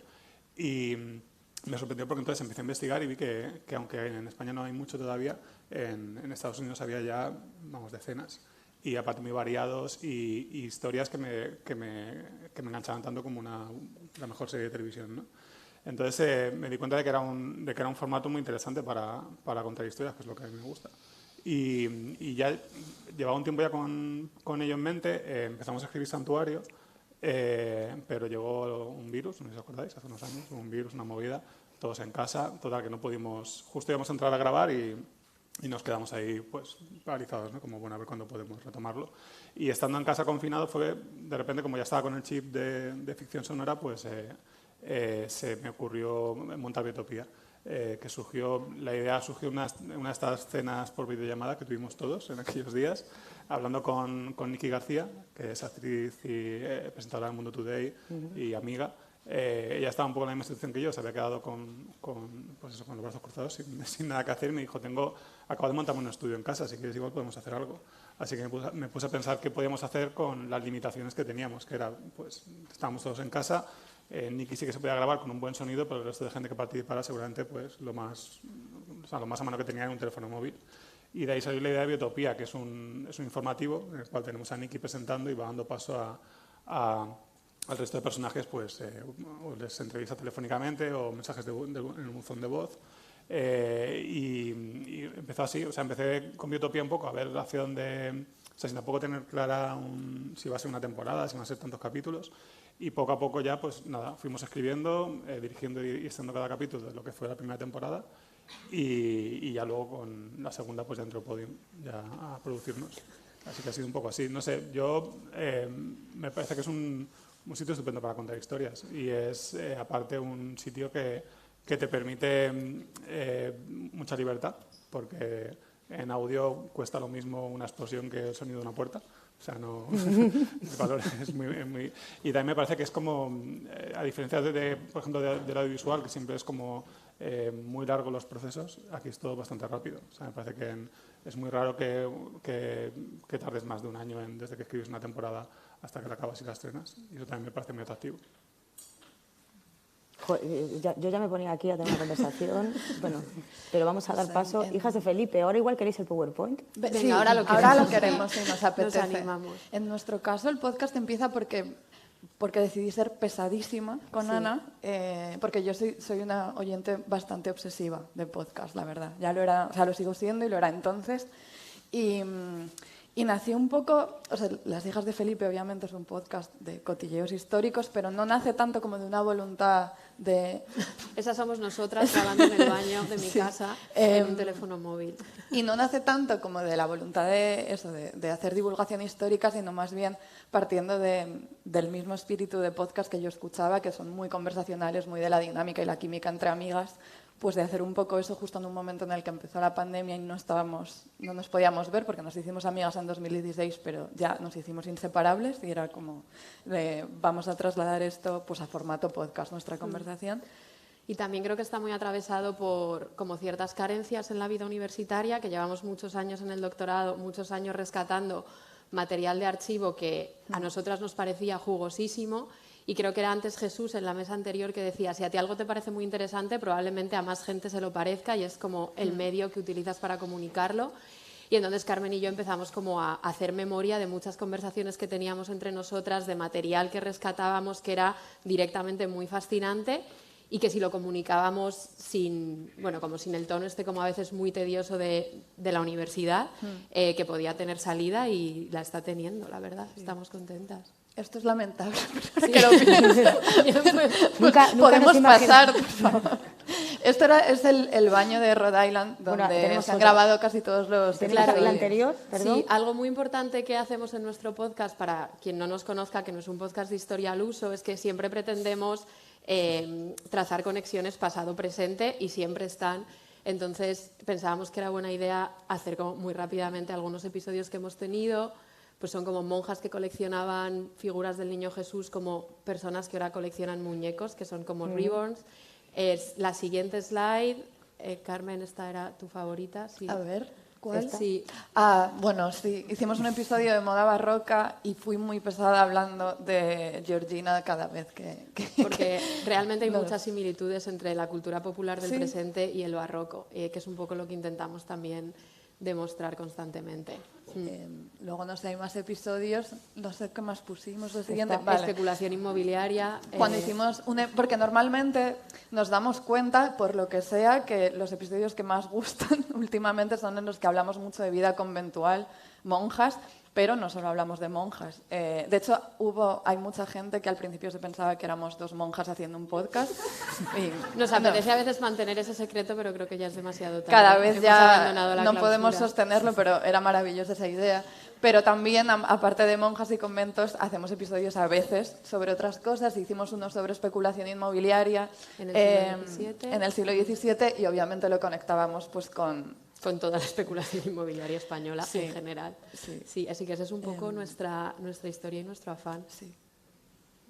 Pues pasamos a... No, es curioso porque de momento habéis hablado vosotros de que en este encierro que tuvimos por el virus, que no llevaba gafas ni nada, que era un virus real, pues que os conocí, que fue cuando surgió el proyecto, y también pasó en el caso de Bartual. No sé si a ti te pasó también lo mismo, Carmen. Bueno, Manuel y yo nos conocemos de hace muchos años, y él ya tenía un proyecto, él ya tenía el proyecto de escribir un podcast de ficción para Audible, para la plataforma de podcast y audiolibros de Amazon. Entonces me escribió y me lo propuso, me dijo que quería escribir el guión conmigo, y yo en ese momento era tan ajena a la idea de podcast de ficción, o sea, para mí podcast era gente hablando. Entonces pensé, es un podcast sobre ciencia ficción, o sea, que van a hablar de ciencia ficción, y pensé, ¿para qué quiere que escribamos los guiones? Eso suele ser la gente la que habla, y digo, no querrá que hagamos el podcast nosotros. No entendía, pero yo le dije, sí, claro. Y luego me explicó, no, es una historia de ficción en formato podcast.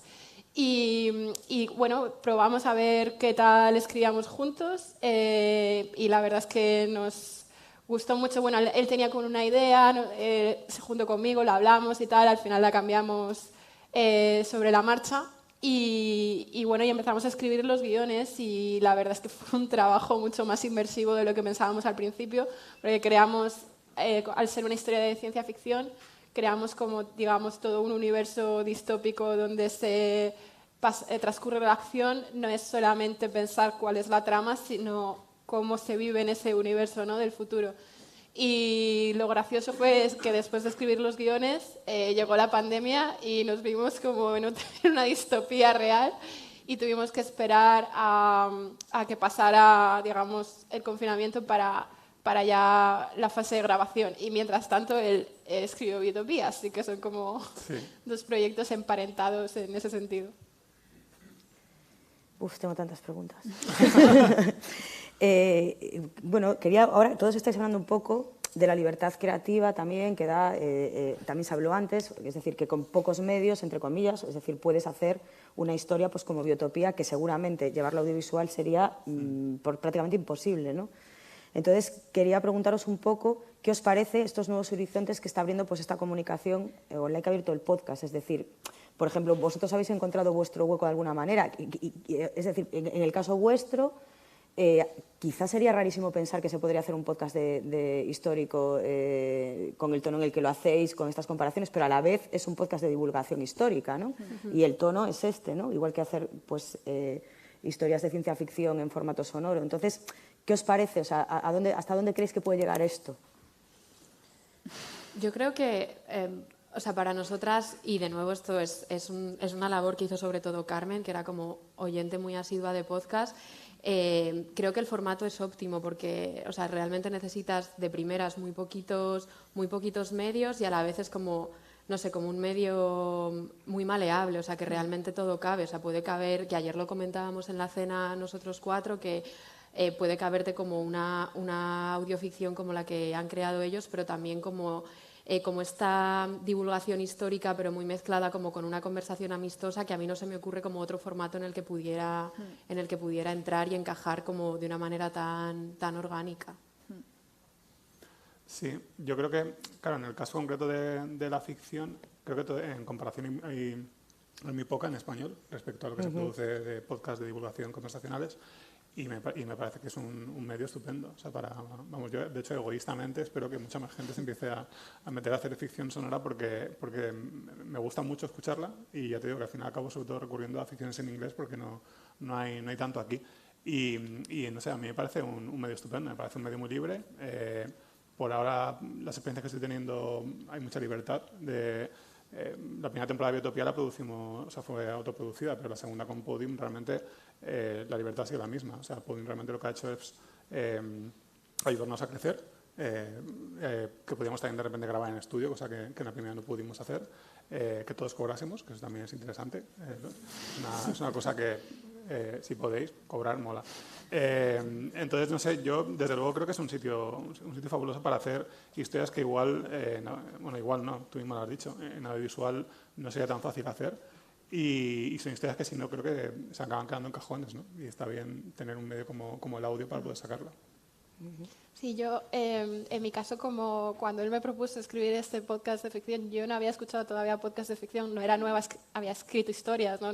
Para eso no era nueva, pero él me pasó en plan sus favoritas, digamos, de Estados Unidos y yo aluciné porque me pareció como un formato genial para contar historias, pero también para disfrutarlas, porque bueno, no sé, además a nosotros nos conviene mucho el boom del podcast porque la gente ya tiene su rutina de sus ratos de escuchar podcast y es simplemente que esa gente en ese mismo rato pruebe en vez de escuchar a un podcast de dos personas hablando o de una tertulia, que escuche una serie pero que se oye, que no es... Y claro, a mí lo que me gusta mucho del formato es que es como muy íntimo y entonces, no sé, yo como que me meto un poco más en la historia que cuando me meto viendo una serie. Es un parecido a cuando lees, no exactamente igual, pero es muy, muy, muy chulo para historias de thriller o de miedo, creo que es fantástico. Y bueno, para historias como, o sea, para comedia también, no sé, es un formato que al mismo tiempo que escribíamos Santuario me enamoré del propio formato, ¿no? Y creo que le queda muchísimo o sea, en España hay muy pocas ficciones sonoras todavía y creo que le queda mucho por crecer y que se puede aprovechar de eso, de que los otros tipos, o sea, los podcasts de no ficción sí que están bastante ya sentados en las costumbres de la gente. Sí, aparte estamos en un momento en el que es la época de la hegemonía de las series de televisión. O sea, realmente yo creo que cuando la gente empieza a hacer el clic de que espérate que también puedo escuchar una serie sin necesidad de estar viéndola y tener un poco la misma experiencia que tengo cuando estoy delante de una pantalla, pero sin tener que estar delante de una pantalla mientras estoy pues ordenando en casa o fregando lo que sea, ¿no? Yo creo que cuando se den cuenta de que también esta es opción y empieza a haber más ficciones sonoras, me parece que sí, que es lo que dice Carmen, que todavía le queda mucho recorrido. Enganchando con esto, voy a ir a la siguiente cuestión, porque obviamente no se crea ni se escribe ni se generan universos igual en audiovisual que en el mundo del podcast, que es una cosa muy interesante, porque en vuestro caso como guionistas, claro, ¿no? Tú estás, lo que decías, es una experiencia muy íntima, muy cercana a la lectura, porque estás escuchando y estás imaginando, tú estás poniendo las imágenes. Entonces, ¿cómo se cuentan esas historias para el público del podcast? O sea, ¿de qué manera los dirigimos a que generen las imágenes que queremos o no? Porque yo me puedo imaginar Biotopía, porque me lo imagino, claro, o sea, yo voy pensando, ¿no? Me imagino el planeta y tal, y no todo el mundo se lo imaginará igual, pero supongo que habrá puntos en los que tiene que ser lo que vosotros, hacia donde los dirigís, claro. Bueno, a nosotros en Santuario nos dimos cuenta de lo complicado que era, en cierta forma, o sea, era como genial porque vamos a escribir una historia de ciencia ficción y no nos tenemos que preocupar de la producción, como decía él, cuesta lo mismo una explosión que una puerta, ¿no? Entonces podemos ir a un mundo distópico, pero en una película con un plano ya ves cómo es ese mundo distópico, ya sabes el tipo de futuro, ¿no? Cómo son las construcciones, cómo es todo, y claro, en una ficción sonora es mucho más complicado situar a la gente en ese futuro. Tiene que ser a través de los diálogos, pero también es muy interesante, ¿no? Porque es como cómo se va imaginando la persona el mundo en el que están y crea también una especie de intriga que no tienes cuando tienes que enseñar en un plano donde están, ¿no? Y no sé, es súper no sé, interesante esa distinción entre escribir un guión para audiovisual que escribirlo para ficción sonora, pero también cuentas que siempre la imaginación del oyente está de tu parte, ¿no? Y eso es muy, muy chulo. Y luego, además, tiene eso que decía antes, de que se parece a la lectura en el sentido de que, como yo me lo he imaginado, es como esta historia es más mía. No sé, creo que crea esa relación con el oyente que no crean una serie, ¿no? Que dices, bueno, esto lo he visto yo y lo ha visto todo el mundo igual. Pero esto es, o sea, yo he puesto creatividad de mi parte al imaginármelo de una manera inconsciente, pero crea un vínculo más con el oyente. Sí, aparte yo creo que hay cosas que sí que dices, vale, esto sí o sí tenemos que tiene que quedar muy claro lo que es, pero luego hay muchas otras cosas que realmente las dejas abiertas, porque da igual, ¿no? Que sean de una manera o de otra, y es muy bonito que cada uno se lo imagine de cualquier manera. Y otra cosa también te das cuenta es que de la importancia del diseño sonoro. O sea, los podcasts de ficción tienen que tener un diseño sonoro que esté muy ajustado a la historia que vas a contar. Y al mismo tiempo también, yo creo que una cosa que hemos comprendido con Santuario es que, bueno, y con Biotopía, es que tenemos el oído más educado de lo que pensamos. O sea, ya hay sonidos que directamente los hemos escuchado 1000 veces en cine y en televisión, que cuando lo escuchas en audio ya te ayudan mucho sin que tengas que verbalizar, ¿sabes?, algún detalle concreto de la historia. Sí, hay una cosa muy curiosa, que es que yo tengo 2 amigos que trabajan en la tele, haciendo series de televisión. Una es diseñadora de vestuario, trabaja en el departamento de arte, y cuando terminamos los guiones, yo se los pasé a ellos a ver qué les parecían.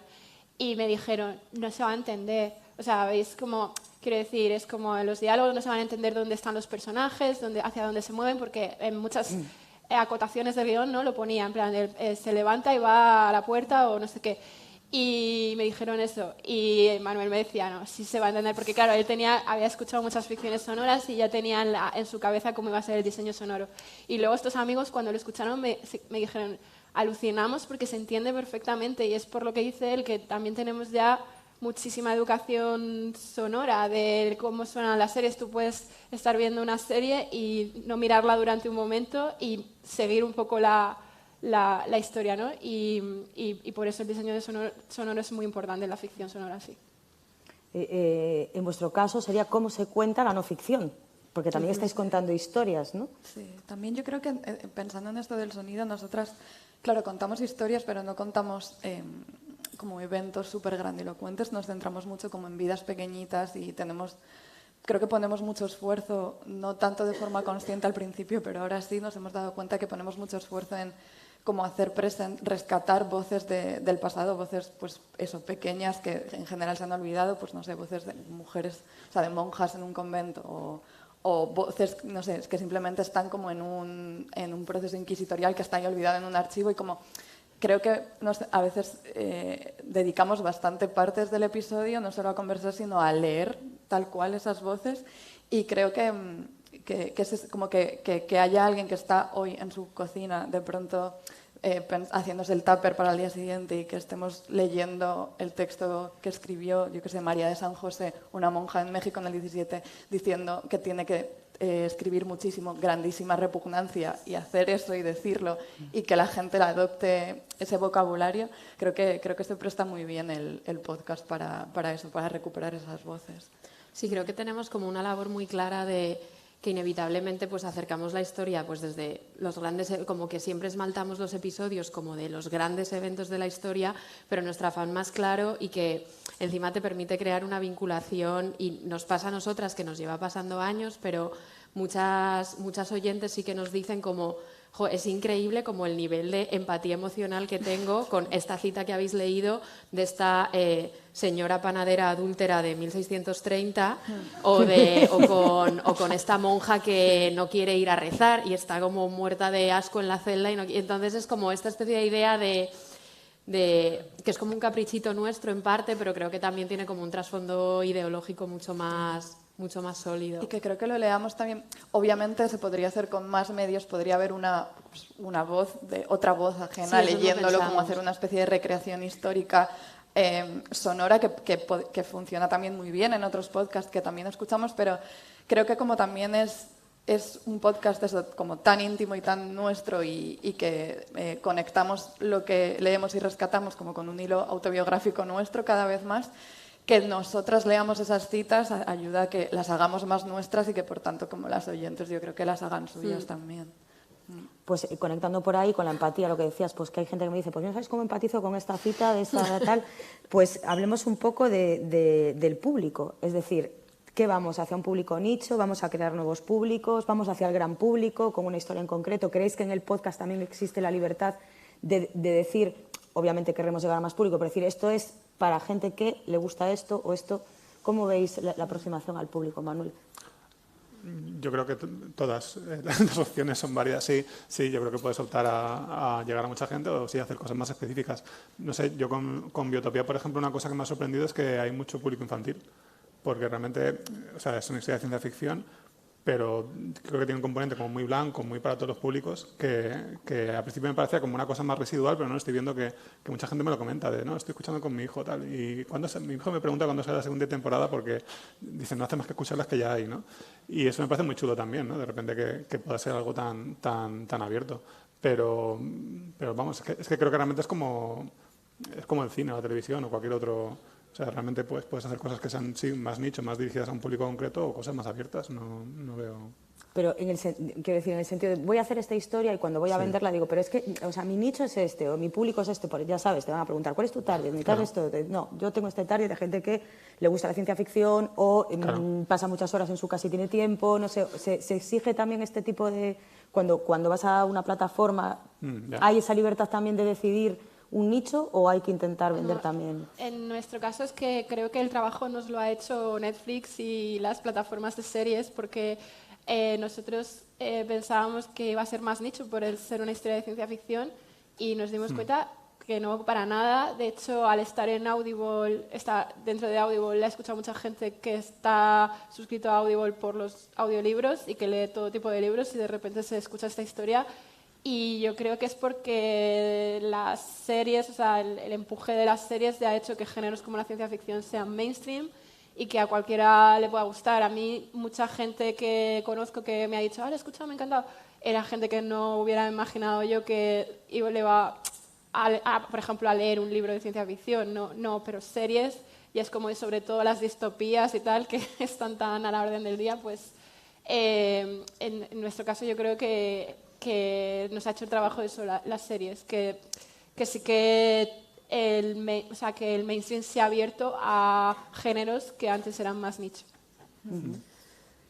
En nuestro caso, cuando empezamos, teníamos muy claro que la audiencia eran, básicamente como empezó como una cosa muy pequeñita, como amigas, y el rango de edad era pues más o menos, pues sí, como treintañeras y demás, pero de último estamos descubriendo, que es algo que nos ilusiona muchísimo, que estamos logrando llegar a gente muy joven y no sé, nos escriben a lo mejor como personas que están estudiando historia de 18, 19 años, que es como, menos mal que me estás contando esto de otra manera, o gracias a esta cita de Santa Teresa, porque ahora me he comprado el libro de Santa Teresa. Entonces hemos ido ampliando a gente que está también como gente de otras disciplinas muy alejada del barroco, que bueno, como comentabas tú, que jamás se harían la inversión y la inmersión de ponerse a leer un libro de historia y que por la manera de narrarlo creo que sí que se logra como popularizar, la verdad. Sí, la manera de narrarlo y también, bueno, por ejemplo, la última diapositiva, de hecho, era el episodio que hicimos sobre el horóscopo,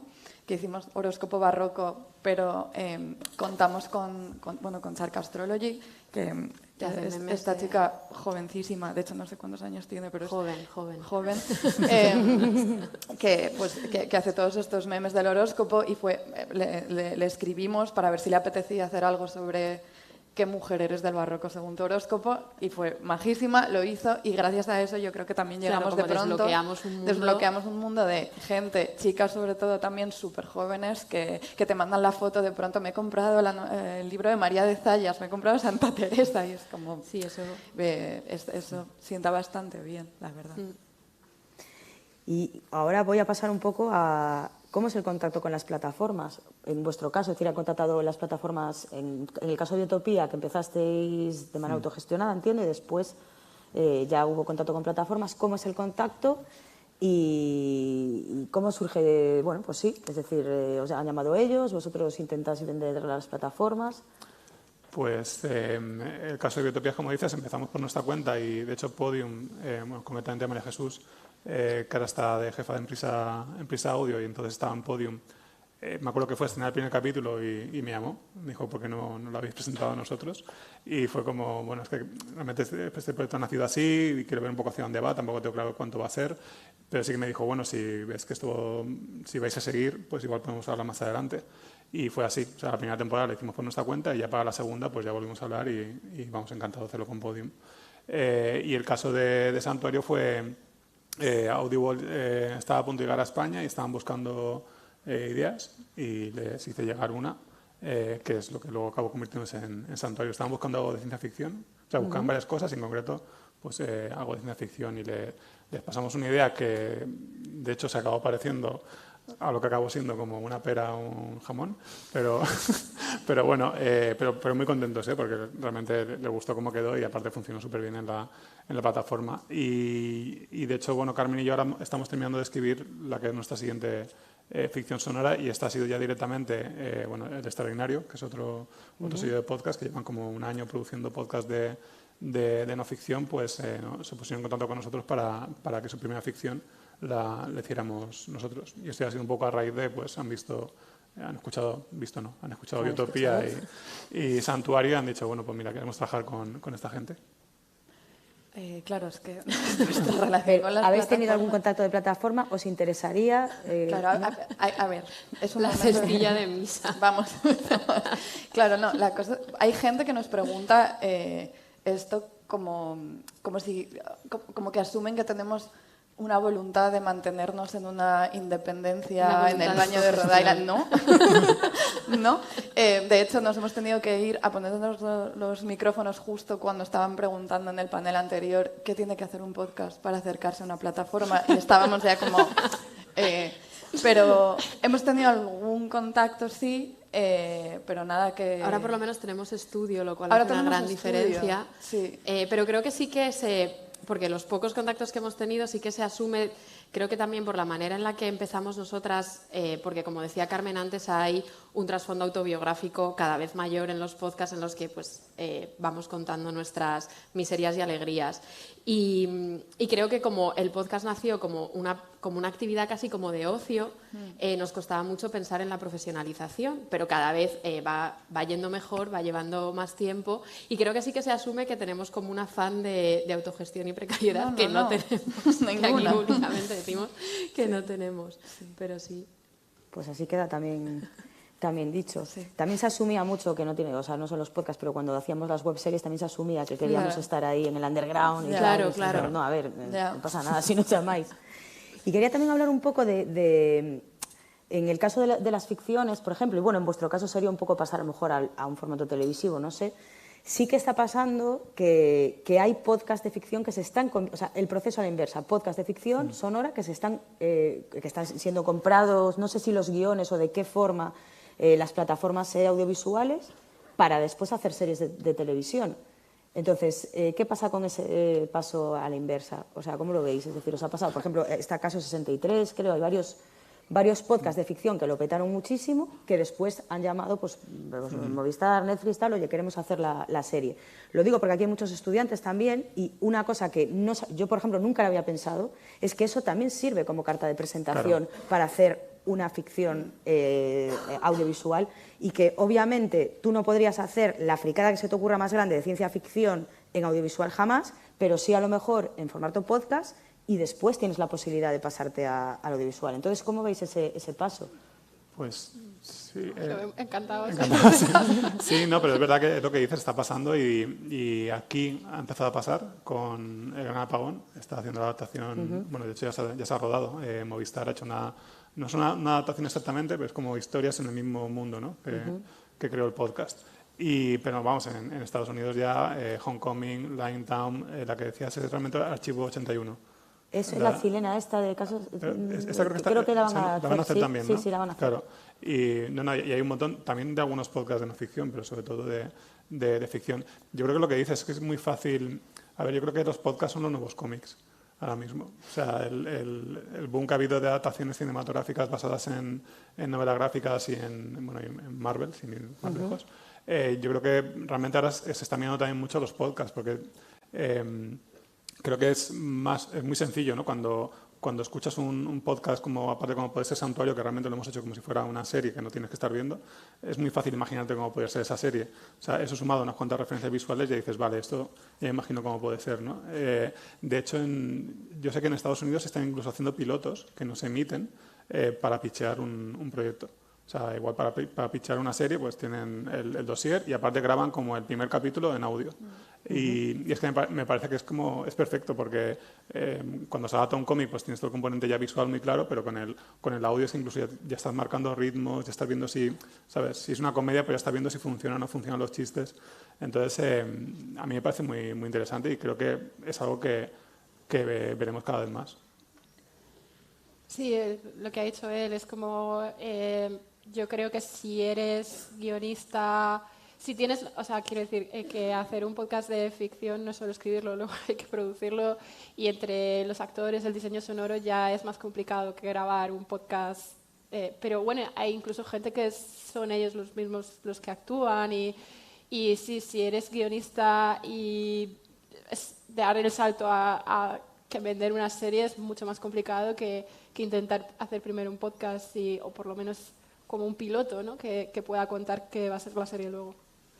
O nosotras yo creo que es que en el podcast hemos encontrado el formato porque no sé, todo lo que contamos, todo el contenido histórico está tan filtrado por ese espacio de intimidad nuestro y nuestra conversación que es tan de podcast que cuesta imaginarlo. Es verdad que esto a veces lo olvidamos, pero al principio, cuando yo estaba convenciendo a Ana para hacer el podcast... Tampoco tuvo como que arrastrar, en plan de Ana, por favor. O sea, fue como... La supliqué, le prometí cosas... No, pero al principio cuando lo empezábamos a hablar, no hablábamos tanto de la palabra podcast, yo creo. Era como de, vamos a hablar de esto y compartirlo de alguna manera. Y de hecho, existe un piloto grabado por Zoom, con en vídeo.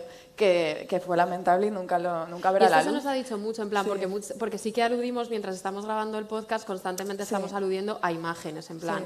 Y hemos encontrado ya un formato que nos funciona estupendo, que es como grabamos el podcast y luego en las redes sociales, que procuramos mantener muy activas, ponemos todas las imágenes a las que hemos aludido y así se vuelve un poquito interactivo. Pero mucha gente, muchas amigas nos han dicho, ¿por qué no lo hacéis en YouTube? O sea, que es mucho... Pero es verdad que creo que lo que decía Carmen, que hay como una transferencia de intimidad de las historias tan íntimas del pasado que rescatamos a la intimidad nuestra de la conversación, que creo que se mantiene muy bien ahí. Sí. Y ahora la pregunta del millón, que es, ¿cuáles son las claves del éxito? Que seguro que... No sé. ¿Qué tips daríais a toda la gente que estamos aquí pensando en hacer podcast de ficción o de no ficción o para que esto pueda funcionar? No sé, yo creo que lo mejor es no pensar en el éxito y pensar más en lo que te apetece hacer a ti. Y creo que lo decía antes Jesús, ¿no? Que si a ti te interesa es probable que haya más gente también que le vaya a interesar. Habrá más o menos, pero creo que lo importante es hacer algo lo que tú te quedes satisfecho y que puedas enseñar pues muy orgullosamente de, mira, he hecho esto.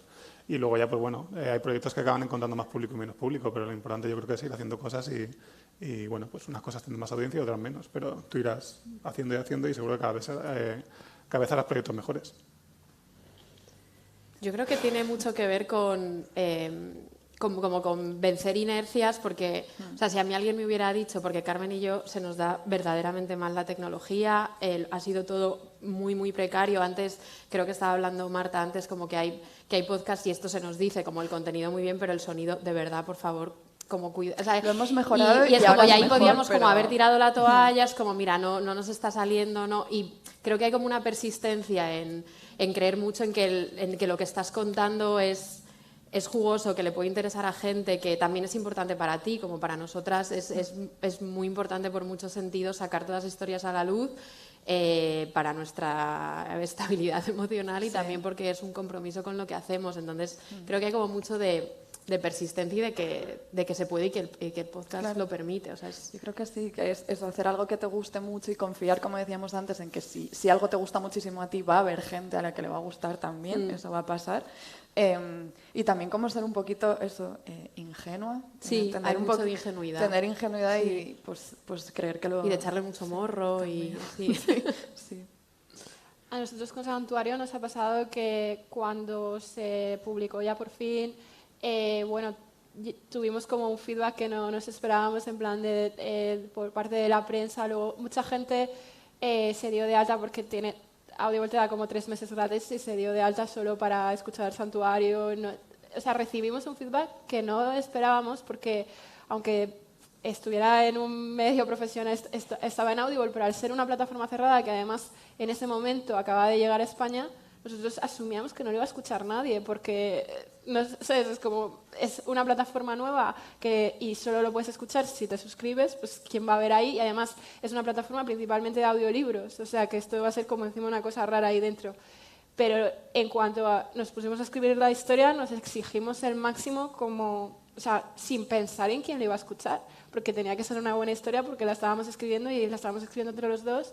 Y yo creo que nos quedamos muy tranquilos, pero no pensamos, bueno, está bien para que no la vea nadie, ¿no? En realidad la escribimos dándolo todo, digamos. Luego ya no sabíamos cómo quedaría luego, la producción y tal. Luego también quedó bien.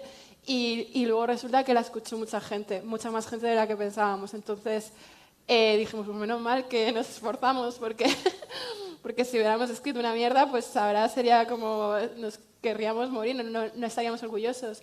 O sea que yo creo que lo que dice Manuel, hay que olvidarse un poco y escribir algo que realmente te encante, ¿no? Y si no es de no ficción, igual. O sea, si estás haciendo un podcast de historia, te lo estás currando y estás documentándote y realmente te parece que el contenido es interesante, pues en algún momento alguien llegará y lo reconocerá, ¿no?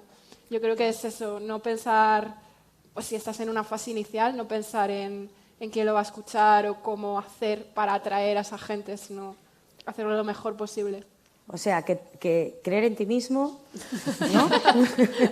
Tener ganas de contar algo y tirar para adelante. Yo creo que es una manera bien de decirlo. Las amigas súper importantes, porque nosotras solo salimos porque era como, por favor, hazme la carátula, la amiga diseñadora, por favor, hazme la sintonía, la amiga música, o sea... Como que, tener amigas ayuda. Sí, tener amigas ayuda. Tenemos 1 minuto para una pregunta. No sé si tenéis alguna, si no, ellos estarán por aquí y Manuel vas a impartir un pedazo de curso esta tarde. Mañana, perdón, por la mañana, que yo no me puedo hacer, pero ya ya me he metido espías para... Vale. No sé si tenéis alguna pregunta que hacer. ¿Una? Sí. Vale. Pues esta pregunta ya... 2. Yo quería hacerle la pregunta a Carmen, ¿qué pensaría ahora que ya hay 20 años sobre qué estabas ahora haciendo una radionovela, digamos? Ya es... Bueno, Eso se refiere pregunta, ¿no? a cuando en el año 2001 tenía un blog y bueno, yo creo que se sentiría muy orgullosa porque como ella estaba publicando en un blog cuando los blogs no los leía nadie y nadie ni sabía lo que era un blog, pues el verme ahora escribiendo una historia en un formato que también es incipiente, pues es lo que creo que a Manuel y a mí, que además nos conocemos de esa época, es lo que nos encanta, probar distintos formatos para contar historias. Tenemos otra pregunta, me han dicho que sí hay tiempo.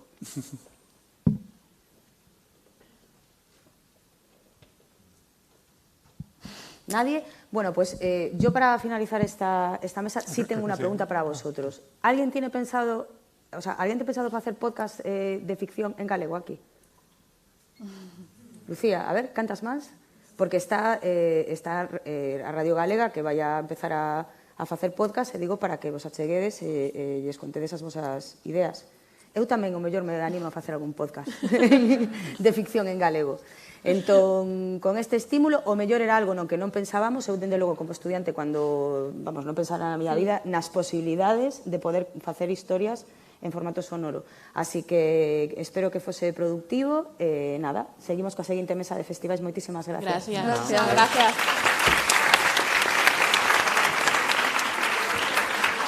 Bueno. Sacamos unha fotillo.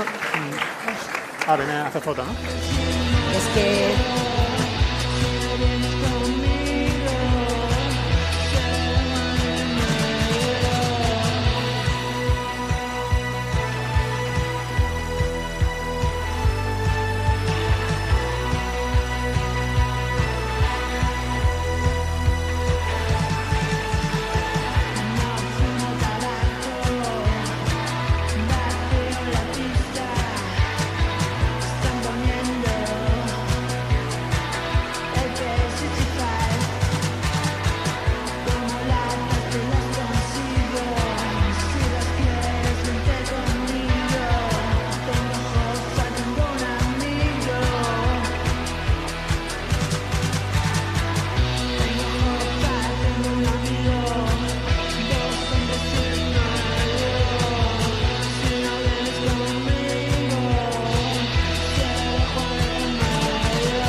Empezamos entonces.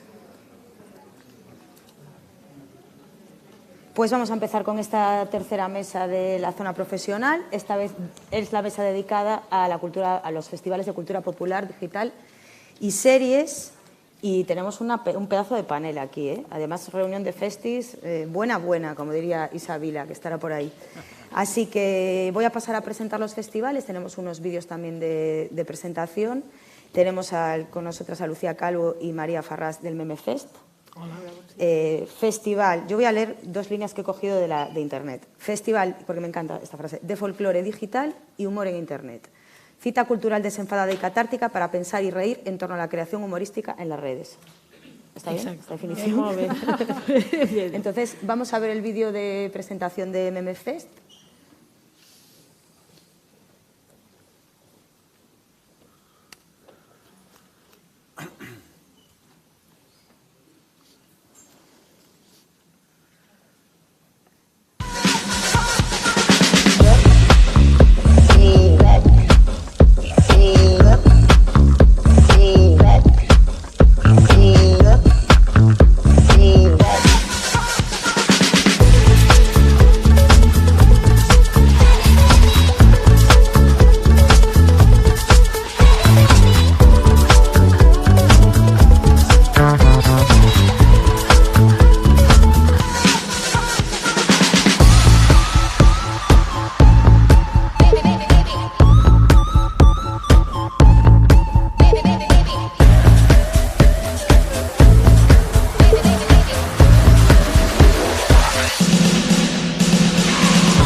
Tenemos a Betu Martínez y Víctor Sala, directores de Serializados, Festival Internacional de Series de Barcelona y más sitios, que ahora nos contaréis, donde podemos ver estrenos de series, charlas, documentales, espectáculos de humor y música. Bienvenidos. Gracias por decir bien nuestro nombre. Sí, porque todo el mundo dice Serializados. Y me lo he puesto aquí. Has puesto muy bien esa E. Sí, me lo hice un poquito a propósito, se la tengo que decir. Tenemos también un vídeo de presentación.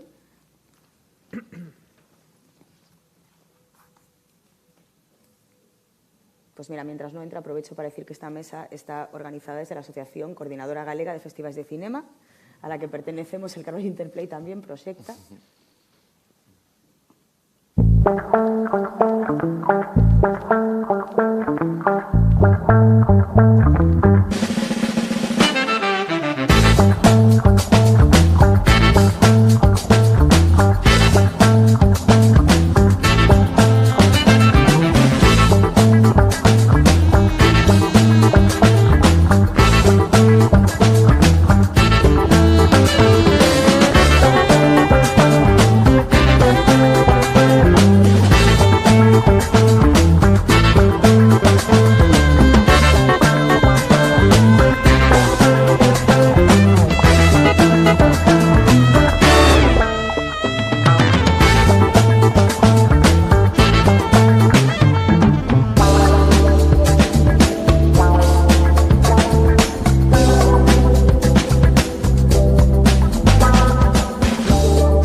Tampoco nos lo perderemos. Me gusta mucho lo de las palomitas también. Y veo que compartimos bastantes invitados, ¿eh? Tenemos que compartimos bastantes invitados. Sí, bueno, y padriños del festival, que están ahí David Sainz y Teresa Segura, que son padriños, sí, que les mandamos un beso desde aquí. Y tenemos a Borja Crespo, del Tracking Bilbao, jornadas de cultura digital y multidisciplinar. de la edición de este año, que haréis la 10ª, además en breve, ahora en abril, pues se destacan múltiples posibilidades del cruce de medios y la utilización de la red como fuente de inspiración y agente de distribución. Yo me saco eso de vuestra propia definición, y también tenemos un vídeo.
Pues vamos a entrar así ya en materia y brevemente, porque, bueno, no sé si gente que estáis aquí habéis asistido a alguno de sus eventos, tenéis que hacerlo, que nos contéis un poco cómo surgió el festival y unas líneas como de, bueno, pues nuestro festival es esto, porque son festivales, todos ellos multidisciplinares, yo creo, y con la red como punto de unión también el tema de las series. Entonces, un poco cómo definirías el festival y cómo surgió el festival.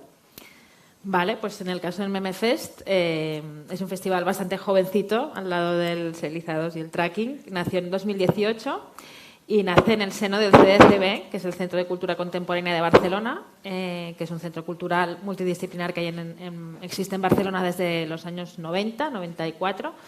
Y nosotros, bueno, las creadoras del Memefest somos las fillas de Internet, que somos María y yo, y Clara y Edgar, que también están aquí abajo en el público. Y las cuatro trabajamos en el CDCB en diferentes ámbitos: comunicación, gestión cultural, diseño.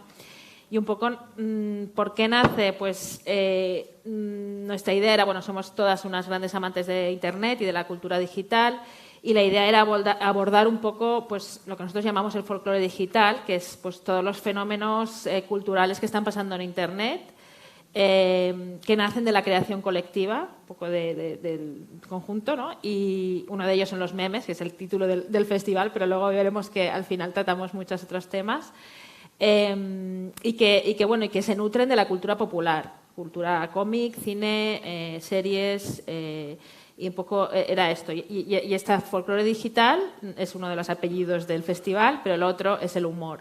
Y nosotros también llevamos tiempo trabajando en el CDCB y creíamos que hay pocos espacios dedicados al humor, no solo en museos y en centros culturales, sino medios convencionales. Y para nosotros era un requisito muy importante que fuese una fiesta, un punto de encuentro, de pasárselo bien, sin perder de vista esta parte que yo creo que es muy esencial del CDCB, quien conozca la institución, de la reflexión, ¿no? Creemos que no está reñido podértelo pasar bien, reírte y disfrutar con una parte de reflexión y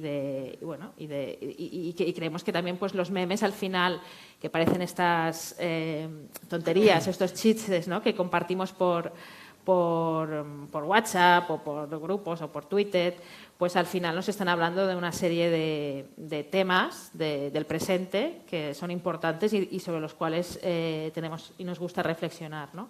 No sé si me estoy enrollando mucho ya, así que hable Next. Solo quería añadir, perdón, igual eso lo compartimos con serializados, que también tiene la Serializados. intención... Tenía que pasar. Esto va a pasar mucho. Va a ser un running gag de la... No, teníamos la intención también, o sea, los memes y el folclore digital es algo que compartimos todos mucho, y que nos une, pero siempre es mediado por una pantalla y cada uno está detrás de esa pantalla. Y queríamos pues sacar eso del entorno digital y ponerlo en un espacio físico y estar todos juntos riendo y compartiendo todo lo que eso genera, ¿no? Sí. O sea, hacer como comunidad en vivo.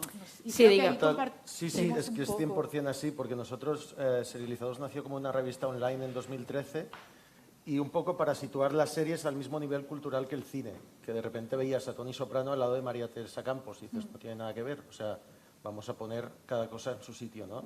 Y también hicimos la primera edición en 2014 del festival para traspasar un poco la pantalla y conocer a nuestro público. A partir de ahí, de esa primera edición, con 2 duros y birra gratis, que esto es muy importante para quien quiera hacer un evento, la birra gratis, la cerveza gratis llena estadios, y esto se lo ha cargado un poco también el COVID. Digamos que a partir de ese evento donde vinieron pues, Miguel Noguera, Xavi Daura, llenamos un auditorio de 400 butacas. A partir de ahí ganamos un premio de Movistar en 2015, nos gastamos todo el precio del premio en traer a Dan Harmon, creador de Community y Rick and Morty, y a partir de ahí ya pasamos a la agenda de los medios al traer un invitado internacional de este calibre. Nadie había traído invitados, digamos, showrunners de series a Barcelona, y a partir de ahí pues se nos ha liado la cosa, y lo que empezó siendo, de hecho, en 2013 como un trabajo de final de carrera. Yo estudié periodismo en la Facultad Blanquerna, y ese trabajo de final de carrera, pues ahora estamos aquí presentándolo, y ya llevamos 9 ediciones, ahora haremos la 9ª edición como vosotras, y nada, o sea, al final es un festival que ya le dejo hablar a Víctor, pero que aglutina un poco, o sea, trata las series como pretexto y toda la cultura popular que generan. Un poco el festival es reflejo de eso, ¿no? Aparte de, obviamente, estrenar nuevas series y hablar un poco de las series que nos gustan, que al final es el objetivo del festival, y hacer un poco de filtro entre tanta serie es horroroso ahora mismo. O sea, estamos en un nivel de producción inasumible para el espectador y yo creo que para la industria aquí poco. Entonces el festival también hace ese catalizador, ese embudo para un poco, digamos, seleccionar lo que para nosotros es lo mejor. Y con el Meme Fest compartimos que, aparte que nuestra sede principal sea el CDCB, también yo creo que este espíritu de tener contenido que es reflexivo en muchas partes, pero también disfrutar de la guasa y de pasarlo bien y de juntar estos fenómenos, ¿no? Y sí que yo creo que la intención inicial era, queremos poner series en pantalla grande, queremos también pues, reivindicar las series como cultura, pero también tomémoslo todo como un fenómeno un poco a broma y disfrutemos un poco y conozcamos el público y demás, ¿no? Y lo que decía Beto, nos hemos ido liando porque ahora haremos la 4ª edición en Madrid, en mayo estrenamos la 1ª edición en Ibiza, de momento no hay planes para Galicia, en nuestra expansión permanente. pero no. Ya frenamos, ya con esto ya está bien. Pero sí que nos hemos ido liando, y una cosa que también curiosa que nos ha pasado con la pandemia es que nosotros, nuestra voluntad era, vamos a traer showrunners al festival, vamos a proyectar series en pantalla grande con buen sonido y demás, y de repente empezamos a hacer un festival online, digamos, como no podíamos proyectar todas las series que queríamos pues en cines y demás por la pandemia, empezamos a hacer un festival online y nos funciona súper bien. Hablaremos después un poco de la convivencia de lo presencial y lo online. Pues es como andar para adelante y para atrás, pero bueno, te vas encontrando y te va llevando un poco también lo que te va pidiendo el público en cada momento. Borja. Que estoy yo aquí solo, en parejas. Además en la esquina. Ya, han venido en parejas. Bueno, ellas han venido 4, ¿eh? Bueno, primero de todo, gracias por la invitación a Carballo, que es un festival con el que Tracking siempre nos hemos sentido hermanados, hermanadas. Sí. Somos los más veteranos, pero por una edición. Tenemos ahora la 10ª, ahora en abril, que hemos adelantado fechas. ¿Y cómo surgió Tracking? Pues surgió, yo llevo muchísimos años dedicándome a la gestión cultural, llevo más de 25 ya. Y claro, una época en la que llenabas espacios con miles de personas, pero sí que se iba viendo que hay formatos, como son las charlas, por ejemplo, y demás, que estaban cayendo en picado, ¿no? Que había cada vez menos gente, ¿no? Y en esa intención, por mi parte, de buscar nuevos públicos, pensé que a la hora de llegar al público joven, pues había que claramente hacer un reflejo de lo que estábamos viviendo, ¿no? Todo lo que estamos hablando, la cultura popular a través de Internet, ese folclore que habéis hablado digital, que me gusta mucho esa definición, los memes, los vídeos, los youtubers, etcétera, ¿no? Y surgió Tracking. La excusa era, de alguna manera, el poder juntar a gente popularizada en cierta medida gracias a Internet, pero que quizá no podían vivir necesariamente de ello, pero que rentabilizaban en otros espacios, como pueden ser los escenarios, su trabajo, ¿no? Porque estamos viviendo un momento en el que puede ser famoso pero pobre, o sea, más allá de lo que dijo Andy Warhol, pero sí que es cierto que hay mucha gente que rentabiliza pues llevando esa popularidad de Internet a los escenarios, ¿no? O acabar en la televisión como guionista o vendiendo tus proyectos, etcétera, ¿no? Como ejemplos que estamos viendo aquí. Y el vídeo es de 2019, es decir, que elegí el de 2019 antes de la pandemia para que se viera más el ambiente también que hay festivo. Por un lado hay charlas, generalmente a primera hora de la tarde empezamos con charlas, bueno, una parte didáctica, reflexiva, etcétera, un poco lo que llamamos también Tracking Industry, que es como la zona pro de aquí, y luego vamos derivando hacia actuaciones, shows, conciertos, fiestas, ¿no? Que es lo que se ha visto al final, pero que en los dos últimos trackings no hemos podido hacer. Debido a la pandemia, pues nos hemos tenido que limitar a las charlas, encuentros y algunos shows, pero no hemos podido hacer la parte más festiva, ¿no? Es un poco el resumen. Entonces, yo me gustaría saber cómo se programa, y yo creo que, no sé si aquí hay gente que quiere montar eventos o no, o lo ha pensado alguna vez, pero en realidad me interesa mucho saber cómo se hace esa parrilla de programación. Es decir, tú vas a hacer la nueva edición del festival, son festivales muy multidisciplinares, es decir, no es, esto es un festival de películas, ¿no? Entonces selecciono películas, cojo un jurado, las premio, evidentemente, sino que estás atento a lo que está pasando, es decir, está cambiando todo continuamente. Entonces, cuando os sentáis a hacer la parrilla de programación de actividades del festival o la línea editorial que va a llevar el festival en esa edición, ¿cómo se trabaja en ese sentido? Es decir, ¿cómo programamos los festivales? A ver, nosotros, en verdad, lo que es el formato del festival, que Borja explica un poco, es un formato de una tarde-noche, son 3 horas máximo de festival. Esto nos hace un poco que programar sea bastante más sencillo que un festival como el vuestro, que he visto que estáis 4 días aquí, que lo veo, bueno, realmente muy chulo, ¿no? Pero entonces es un formato muy de espectáculo, de escena, y nosotros nos guiamos básicamente por el tema que estamos dentro del CDCB, y el CDCB es un espacio que se dedica a la reflexión y a la reflexión sobre temas del presente. Entonces nosotros nos fijamos un poco qué temas se están tratando, qué están pasando, que están vivos en Internet a través de memes, vídeos, creadores, qué le está preocupando a la gente. Pues temas como la precariedad, que hablábamos, ¿no? ¿Qué supone crear en un Internet dominado por las grandes plataformas, por ejemplo? Todo el tema de género también es muy importante. Entonces, estos temas vemos a ver cómo se han manifestado a través de este folclore digital, ¿no? Pues qué creadores han creado, son memes o quién lo ha hecho a través de la danza, por ejemplo, que en la última edición trajimos a una coreógrafa, y un poco hacemos esta parrilla de programación buscando estos temas, cruzando temas con creadores potentes que tienen un discurso sobre todo. Porque esto es una cosa también que la gente dice, MemeFest, vais a traer a gente que hace memes. Pues no, hemos traído a alguna gente que hace memes, pero no, tampoco, porque vamos, memes podemos hacer todos. Esto también es una cosa que nosotros reivindicamos mucho, esta autoría colectiva de los memes. Y lo que buscamos son creadores interesantes que tienen un discurso, que han reflexionado a través de su obra de estos temas de fondo, ¿no? Que hablábamos, que son temas del presente y que afectan sobre todo a una generación, que esto también es interesante por el tema de los públicos.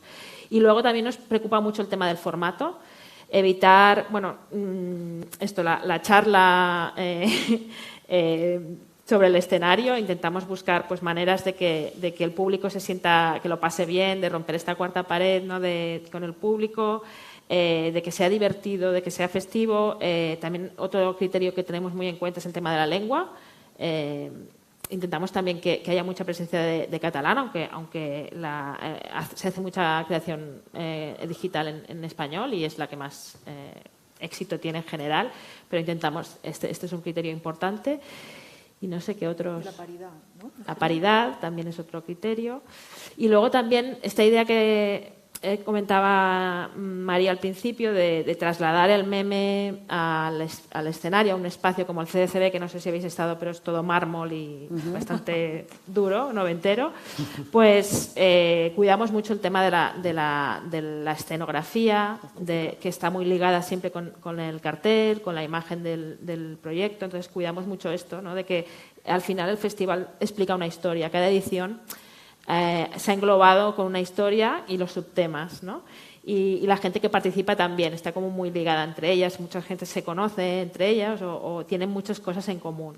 Y esto hace que se cree como yo creo que un universo, un estado de ánimo en cada edición de MemeFest, que creo que hace que sea un festival pequeñito, pero bastante único, y que yo creo que esto el público lo nota, creo, no, por lo que nos han dicho, que sí que transpira pues un poco esta idea de encuentro, de también ponerle un poco porque siempre se hace esta crítica a que lo digital son todo pantallas, que estamos todos como muy abducidos, y es verdad, pero también en Internet se generan unas relaciones y hay unos relatos y unos discursos, y antes hablábamos en los podcasts, ¿no? De esta intimidad, ¿no? que se genera el audio. Pues yo creo que sí que hay algo compartido que se consigue a través del meme y del folclore digital y que nos une. Y yo creo que el MemeFest un poco lo que busca es esto, crear este espacio de encuentro en el que nos identificamos unos con otros, en el que te identificas con los creadores, con los temas. Y esto es un poco el mix que hacemos, ¿no? Está muy bien. ¿Y vuestra línea editorial? En nuestro caso, tenemos un hándicap de inicio son las series. O sea, un festival de cine lo tiene fácil en el sentido de documental, porque al final es una obra acabada. O sea, el espectador va a ver una película, un docu que dura 1 hora y media o 2 horas, 2 horas y media, ¿no? Y en nuestro caso, claro, al pensar un festival de series, cuando no se hacían festivales de series, claro, ¿qué pasa? Los 2 primeros capítulos, la serie entera es muy complicado. ¿Quién va a ver 2 capítulos de una serie? ¿Quién se levanta del sofá, sale de casa y viene al festival a ver capítulos de series? Entonces, en un primer momento centramos mucho, y de hecho aún lo hacemos, en los creadores, o sea, en las personas que escriben las historias, ¿no? O sea, ser más un festival centrado en ese tipo de creación que no en el actor, actriz, alfombra roja. O sea, quisimos un poco salir de ese estigma clásico del festival de cine, ¿no? Más glamuroso. O sea, intentamos como hacer algo más centrado en el creador. Y a partir de aquí, digamos que nosotros hemos evolucionado un poco con la industria, porque nacimos en 2014, como he dicho antes, cuando no había ni Netflix, ni HBO, ni Prime Video, ni nadie. Solo estaba Canal Plus Series en ese momento y los canales habituales. Y claro, aquí nosotros hemos crecido con la industria y al final también a nivel de programación estamos un poco supeditados al calendario de los estrenos de las plataformas. Sí que hemos llegado a un modelo de festival que combina los protagonistas, el reclamo de traer a creadores y creadoras con también, digamos, el estrenar series, sobre todo esas series de Netflix, de Disney Plus, de tal, que antes de estar en la plataforma se estrenan en el festival, que eso sí que funciona, o sea, el público responde a eso y sí que funciona, pero nosotros, como también nos gusta mucho programar, viajar a festivales, digamos, nutrirnos un poco de la programación de festivales como Series Manía, por ejemplo, un festival en Francia que es pionero y es el referente para nosotros. Nosotros, en ese sentido, a nivel, diría, editorial, como programadores, nos encanta traer series que no ha traído nadie a España, series en distribución. Y aquí es donde nosotros presencialmente, en el festival presencial, tenemos un problema porque la gente no va a ver una serie sueca o coreana, no va a haber 2 capítulos de una serie coreana que luego quizá no puede seguir porque no la compra nadie en España, ¿no? Entonces aquí, que es un poco lo que decía Víctor, encontramos en Filmin, la pandemia para nosotros fue como una oportunidad de programación y vimos el online como eso, una oportunidad increíble, juntando el público de Filmin con el nuestro. Encaja perfecto, hemos sido el segundo festival online más visto de España con 230.000 espectadores el pasado 2021 y ahora estamos a nivel de programación pues entre el híbrido, entre el presencial y el online, siempre teniendo en cuenta dándole un poquito de exclusividad a cada cosa. O sea, lo que pasa presencialmente no pasa online y lo que pasa online en la mayoría del contenido se queda ahí, ¿no? Entonces, en eso sí que intentamos, digamos, balancear. Y a nivel de programación es que hay varias cosas, porque sí que por una parte hay las series que decía Beto, ¿no? De series en distribución que nos encajan y que van a sección oficial, panorama, short form, y que sí que miramos pues 200 series y acabamos seleccionando pues 45 o más, hemos visto a veces.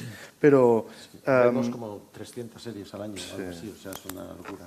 Y después sí que hay también todo el tema de los invitados, charlas y más espectáculos, podcast en directo, que eso sí que vamos haciendo una lista de los reyes, o sea, vamos apuntando gente que nos gusta y un poco el equipo de programación nos vamos tirando ideas. También eso pasa con quien hace el spot del festival, ¿no? Siempre buscamos a alguien mundo internet que se haga suyo la edición y que nos crea un poco también este punto de la imagen y del estilo del festival. O sea, sí que hay como muchas secciones, también en la sección de webseries, pues abres convocatoria propia, o sea que sí que es verdad que programar, cuando tienes tantas secciones, pues vas trabajando en equipos y te vas también dividiendo un poco por afinidades. Pero hay este punto de tirarnos nombres a la cara, gente que nos interesa, gente que encuentras por internet, cosas que ves en otros festivales y a partir de ahí ir construyendo. Y un poco, antes que hable Borja, o sea, nos gusta salir de lo típico, o sea, aparte del actor, actriz, o sea, intentar como ver las series como pretexto para contar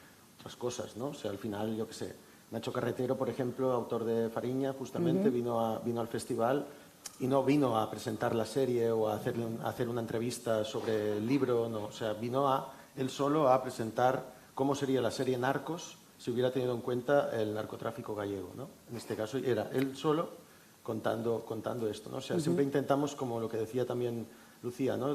Darle como salir un poco de la típica charla. A veces caemos en la típica charla, pero creativamente pensamos siempre pues eso, en darle un poquito la vuelta. Bueno, Tracking va un poco... En realidad compartimos muchas cosas, ¿no? De hecho, incluso invitados, invitadas, ¿no? Y la idea del humor también creo que es muy importante para el entretenimiento, para atraer a la gente, ¿no? En Tracking siempre buscamos que haya un claro equilibrio entre evasión y reflexión. Por un lado esa parte académica y luego pues lo lúdico, ¿no? Y bueno, pues le pusimos el nombre de Tracking, primero porque era un guiño también a la ruedita esta que había en los reproductores de VHS antaño para quitar la nieve, que lo entendemos 4. Sobre todo aquí. Un chiste muy para boomers. Pero realmente, efectivamente, que quede claro que soy boomer y no me queda otra. Y bueno, y también viene de traquear que es buscar talentos en ese sentido, ¿no? Tracking tiene muy claro el evento que somos, el tamaño que tenemos, creo que es importante conocer tu tamaño, independientemente de lo que luego puedas crecer. Y buscamos gente que está despuntando, que creemos que está despuntando o que lo va a petar más tarde o lo que fuera, ¿no? Creo que es una labor importante, visibilizar nuevos talentos, creadores y creadoras, ¿no? De hecho, estamos orgullosos porque ha habido gente que ha pasado por ahí cuando todavía no era casi conocida y luego ha crecido, ¿no? O la primera vez que se grabó un podcast en directo, por ejemplo, Estirando el Chicle, fue en Tracking, ¿no? Ese tipo de cosas que nos parece un valor importante y sabemos que más adelante no podríamos pagar sus cachés, ¿no? Ahora que he visto el vídeo de 2019, he visto a gente que ahora probablemente no podríamos pagar sus cachés, ¿no? Que ha crecido mucho y esa es la labor de un festival de esas características como lo es el de un festival de series o de cine, ¿no? Buscar cosas interesantes. La programación la realizo junto a mis socios de Cáustica, que es una asociación de Bilbao que llevan muchos años organizando un festival de cortos muy peculiar, muy particular, donde también la parte festiva es muy importante y nos interesan artistas, sobre todo multidisciplinarios al final, porque hoy en día además a veces no queda otra, ¿no? Y gente, pues bueno, has comentado Nacho Carretero, alguien que viene del periodismo, tiene una novela, pero esa novela se ha convertido en una serie y a su vez en un cómic, ¿no? Dibujado por Luis Bustos. O autores pues como Manuel Bartual, que ha estado hace un momento también charlando y que ha estado hace poco en un previo que hemos hecho del tracking de este año, ha estado ya 3 veces. La primera hablando de su editorial, Caramba, porque, bueno, Manuel has leído su currículum, pero tiene bastante más he leído todavía. una cosita porque Que vino junto a Paco Alcázar, que es otro creador muy interesante en esa línea. Luego habló de su famoso hilo de Twitter y ahora ha estado hablando de Biotopía y de Santuario. Y aparte hemos podido ver Biotopía sobre el escenario, lo que comentaba antes, ¿no? Que lo han comentado aquí también en la charla de podcast al principio. Buscar también a veces la rentabilización a través de otras disciplinas o otros lugares, otros formatos, ¿no? Y en este caso, pues llevar el podcast al escenario, a una obra de teatro que puede ver cualquiera, no necesariamente alguien que ya conozca el podcast, ¿no? Ese tipo de cosas son las que alimentamos y sobre todo que la gente se anime, ¿no? Que vea cosas nuevas, que tenga contacto con los propios autores y autoras y pueda ahí nacer cosas, ¿no? Creo que es importante, uno de los objetivos de este tipo de eventos también es crear ahí un caldo de cultivo, ¿no? Que al ir ahí sepas que vas a poder encontrar ideas, que vas a poder conocer gente con la que puedas quizá hacer proyectos, que puedas vender tus proyectos. Creo que eso es una labor muy importante también de un festival. Pues hay varias líneas que habéis apuntado, como hacer presencial lo virtual, que todos lo hemos hablado más o menos, que fue también el punto de partida del Carol Interplay siempre. Empezamos en las webseries por esto, porque no nos conocíamos, pues David, toda esta gente, pero hablábamos por internet, pero no había un sitio presencial. Creo que eso lo compartimos todos. Y otra de las preguntas que supongo que nos hacemos como programadores de un evento de estas características es cómo llegar al público joven. Bueno, aquí hemos dicho de algunos que somos bastante boomers y tal, pero cuando tú te planteas una programación de un festival, obviamente, o sea, tú puedes ir a tu target, pero yo creo que nosotros tenemos un target también muy multidisciplinar, no solo profesional. Entonces, ¿cómo programamos pensando en captar nuevas audiencias? El público joven es la pregunta que se hace todo programador de cualquier evento. Entonces vamos a reflexionar, además aquí hay público joven ahora, de qué interesa y cómo hacemos eventos para que... Porque, es decir, al final el público irá cambiando y nosotros tendremos que irnos también adaptando.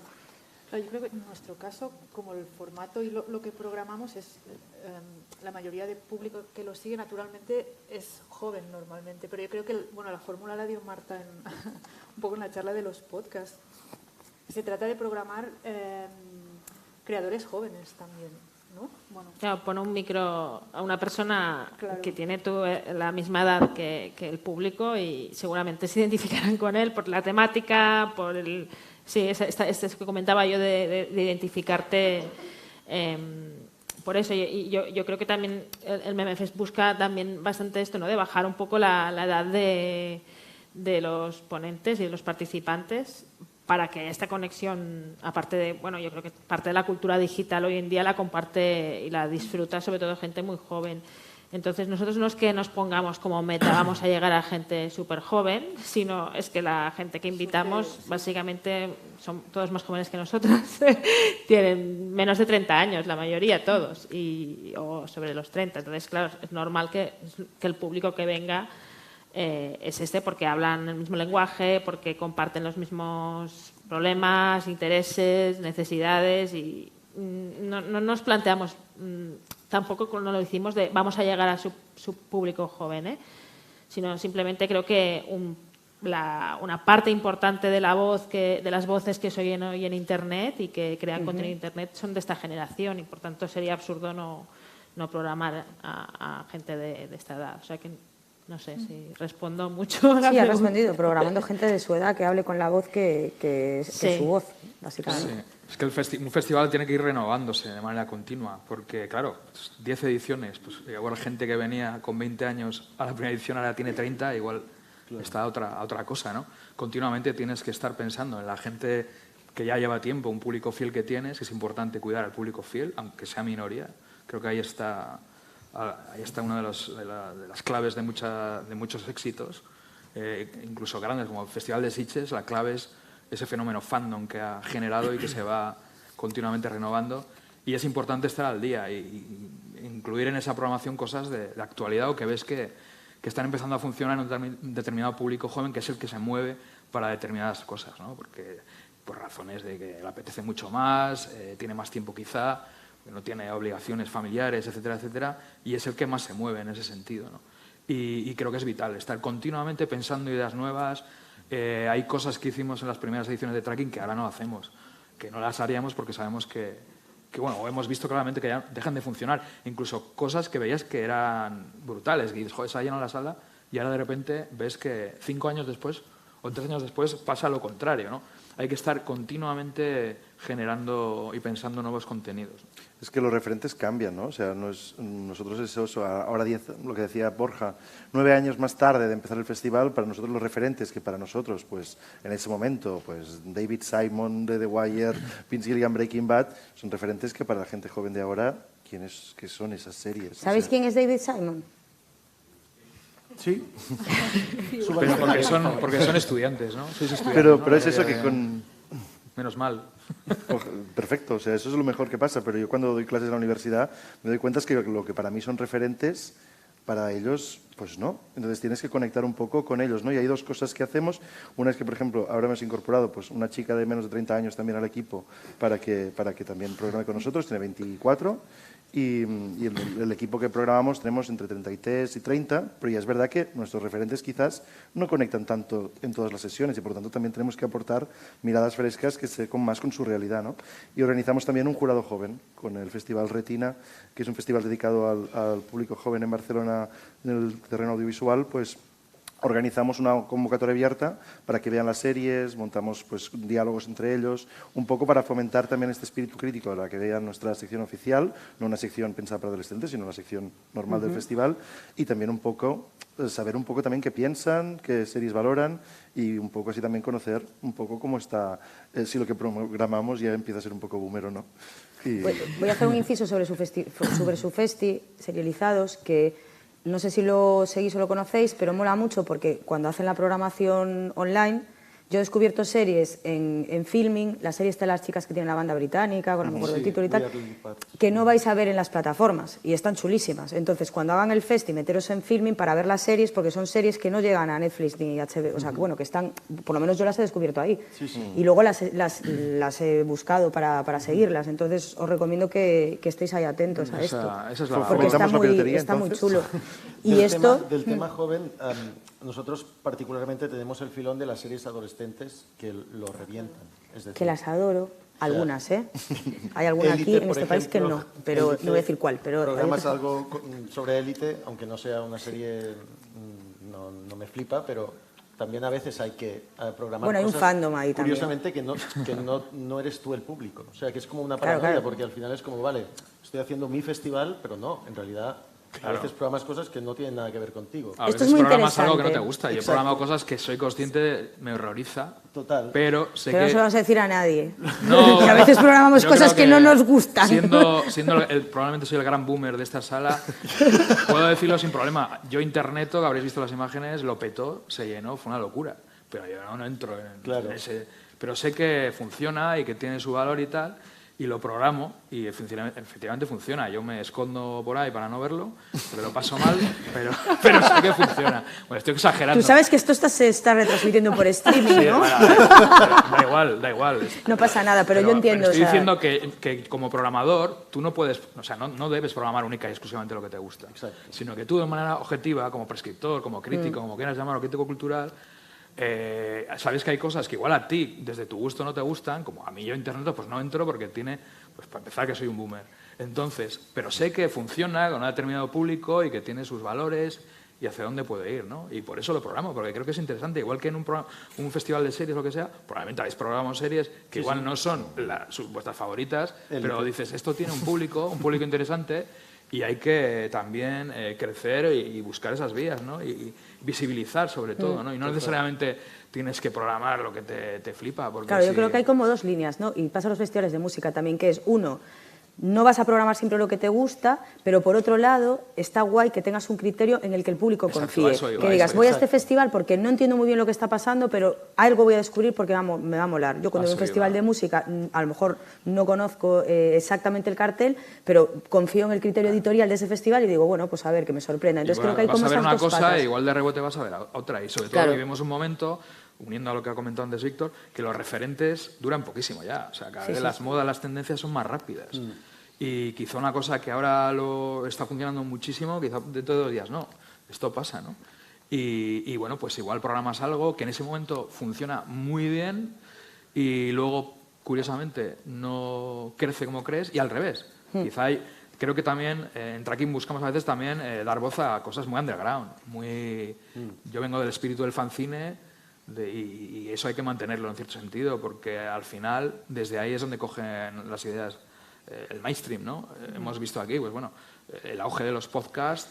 Hay gente que lleva muchos años haciendo podcasts, muchos ya, y de repente ha llegado este boom en el que han entrado grandes corporaciones, grupos mediáticos, etcétera, y ha cambiado todo el panorama. Pero hay gente que lleva muchísimo tiempo haciendo podcasts, podcasts con unas audiencias más minoritarias, pero ahí están, y puede que esos sigan. Y puede que otros que ahora estamos valorando como lo más de lo más, dentro de 1, 2, 3 años ya no existan. Esto es así, siempre ha sido así. Y creo que es interesante que los festivales estén siempre ahí, de alguna manera reflejando lo que hay, pero no solo lo más comercial, sino también lo que está surgiendo desde los márgenes, ¿no? Y encontrar un equilibrio ahí es importante para que el festival funcione y que des voz a gente que quizá de otra manera pues no podría dar ese último impulso para que su trabajo se conociera. Y creo que para el público joven también, o sea, yo creo que es interesante tratarlo como adulto. O sea, una cosa que ha pasado, a veces comentaba el festival Series Manía, porque hace poco fuimos, y había escuelas viendo la nueva serie de David Simon.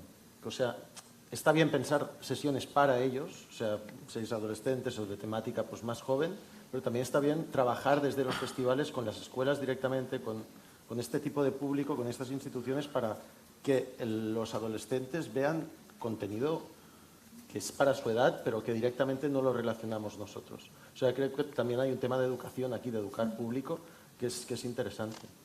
Y ligando un poco con lo que decía Borja, y yo creo que un poco pensando qué nos puede unir, creo que tenemos muchos puntos en común los 3 festivales, pero es un poco esta idea de los fanzines o las series o los memes, que al final son artefactos culturales que crean relatos alternativos o contrarrelatos a la realidad o al discurso oficial, ¿no?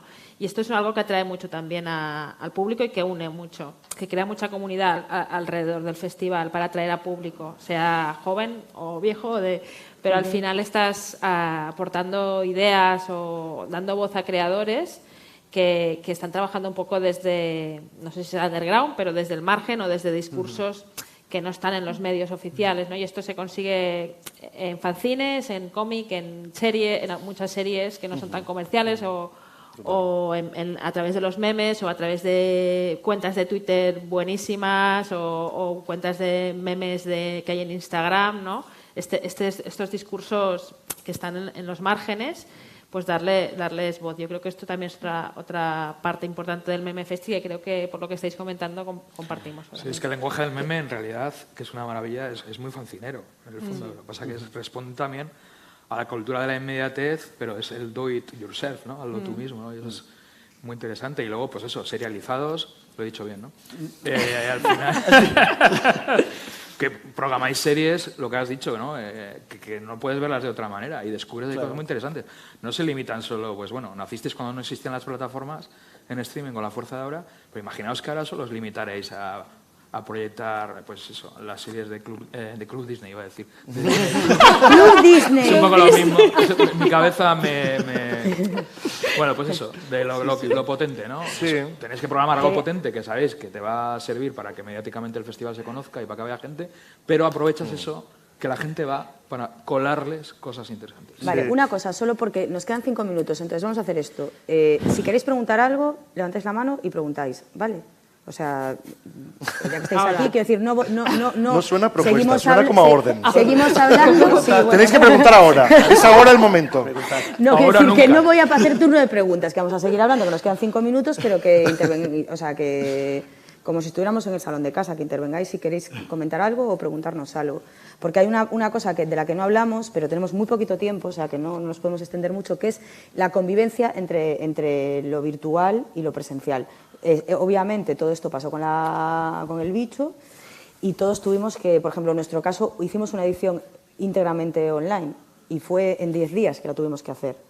Y a partir de ahí hubo una serie de cosas, sí que hacíamos actividades en streaming antes, pero a partir de ahí se quedó un poco. Entonces, ¿esto qué hace? Que tú también te conviertas un poco en un curator de contenidos que se quedan ahí. Es decir, porque casi todas las actividades que se están haciendo ahora, por ejemplo, en el Interplay, se van a quedar ahí.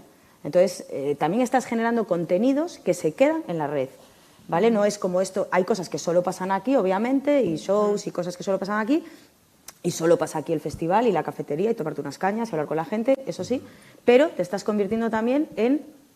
Estás teniendo un canal en donde estás dejando contenidos, ¿no? Como un repositorio de contenidos al que la gente puede acceder. Hay gente que está viendo los códigos fuente que se hicieron en el Interplay el año pasado o hace 2 años, ahora. Entonces, ¿esto cómo lo pensáis, así, este 3D? Bueno, pues parla tú. En nuestro caso, nosotros no hicimos edición durante la pandemia porque no se nos ocurría la manera de hacer el MemeFest online, aunque somos un evento sobre contenido digital, pensamos sobre memes, el sentido del MemeFest es que sea un sitio de encuentro, entonces no nos apetecía, tampoco salió la oportunidad y estábamos currando en 1000 otras cosas, porque como estábamos trabajando para el CDCB, pues entonces no salió el festival y tampoco nos agobió, nos alegró, porque dijimos, ya lo haremos cuando podamos vernos, ¿no? Pero sí que todo lo que el CCB ahí en el MemeFest no se hace en streaming, pero se quedan los vídeos grabados. Entonces sí que intentamos intervenciones algo más cortas, vídeos que sean un poco... Y luego todo el tema de la escenografía, pues intentar que al final quede un contenido que sea gustoso de ver en Internet. Pero básicamente es un evento que está muy pensado para el presencial y que tiene todo sentido que ocurra en un sitio, en un lugar. Es así, aunque no sé. Porque creo que también tienes que hacer una inversión muy fuerte cuando quieres hacer algo muy potente en contenido en Internet. Entonces, cuando quieres hacer las dos cosas, o tienes mucho dinero, pero son dos cosas diferentes, yo creo, al final. Aunque o sea, una cosa es hacer una retransmisión, un streaming o colgar los vídeos, pero si tú quieres hacer un contenido para Internet es otra cosa y a veces queremos hacer las dos cosas a la vez y más complicado, pero bueno, yo creo que serializados es otra historia. Sí, nosotros es verdad que no hacemos normalmente streamings, o sea, sí que grabamos las sesiones, no todas, pero sí que las que queremos que pueden tener esta vida posterior digital, como un poco más de librería, de poder ir a consultar posteriormente y demás, pues sí que las grabamos y las publicamos después de que han pasado unas semanas, después del festival.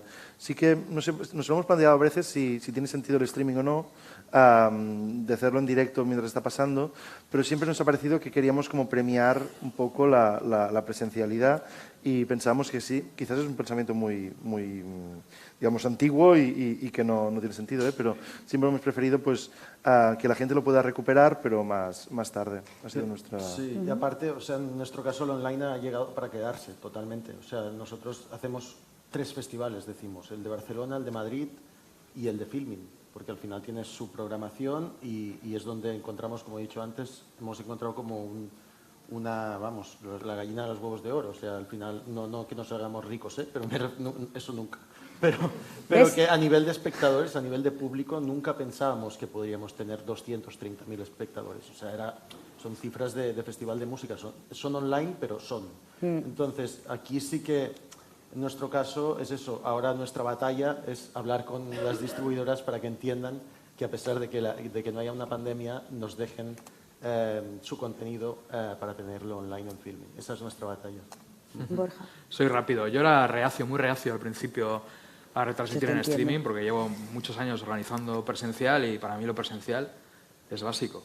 Porque además, de cara a patrocinios y determinadas cosas, ayudas y demás, que no lo hemos dicho, pero es importante en los festivales para poder montarlos, pues es complicado. Y no todo puedes retransmitir en streaming, ¿no?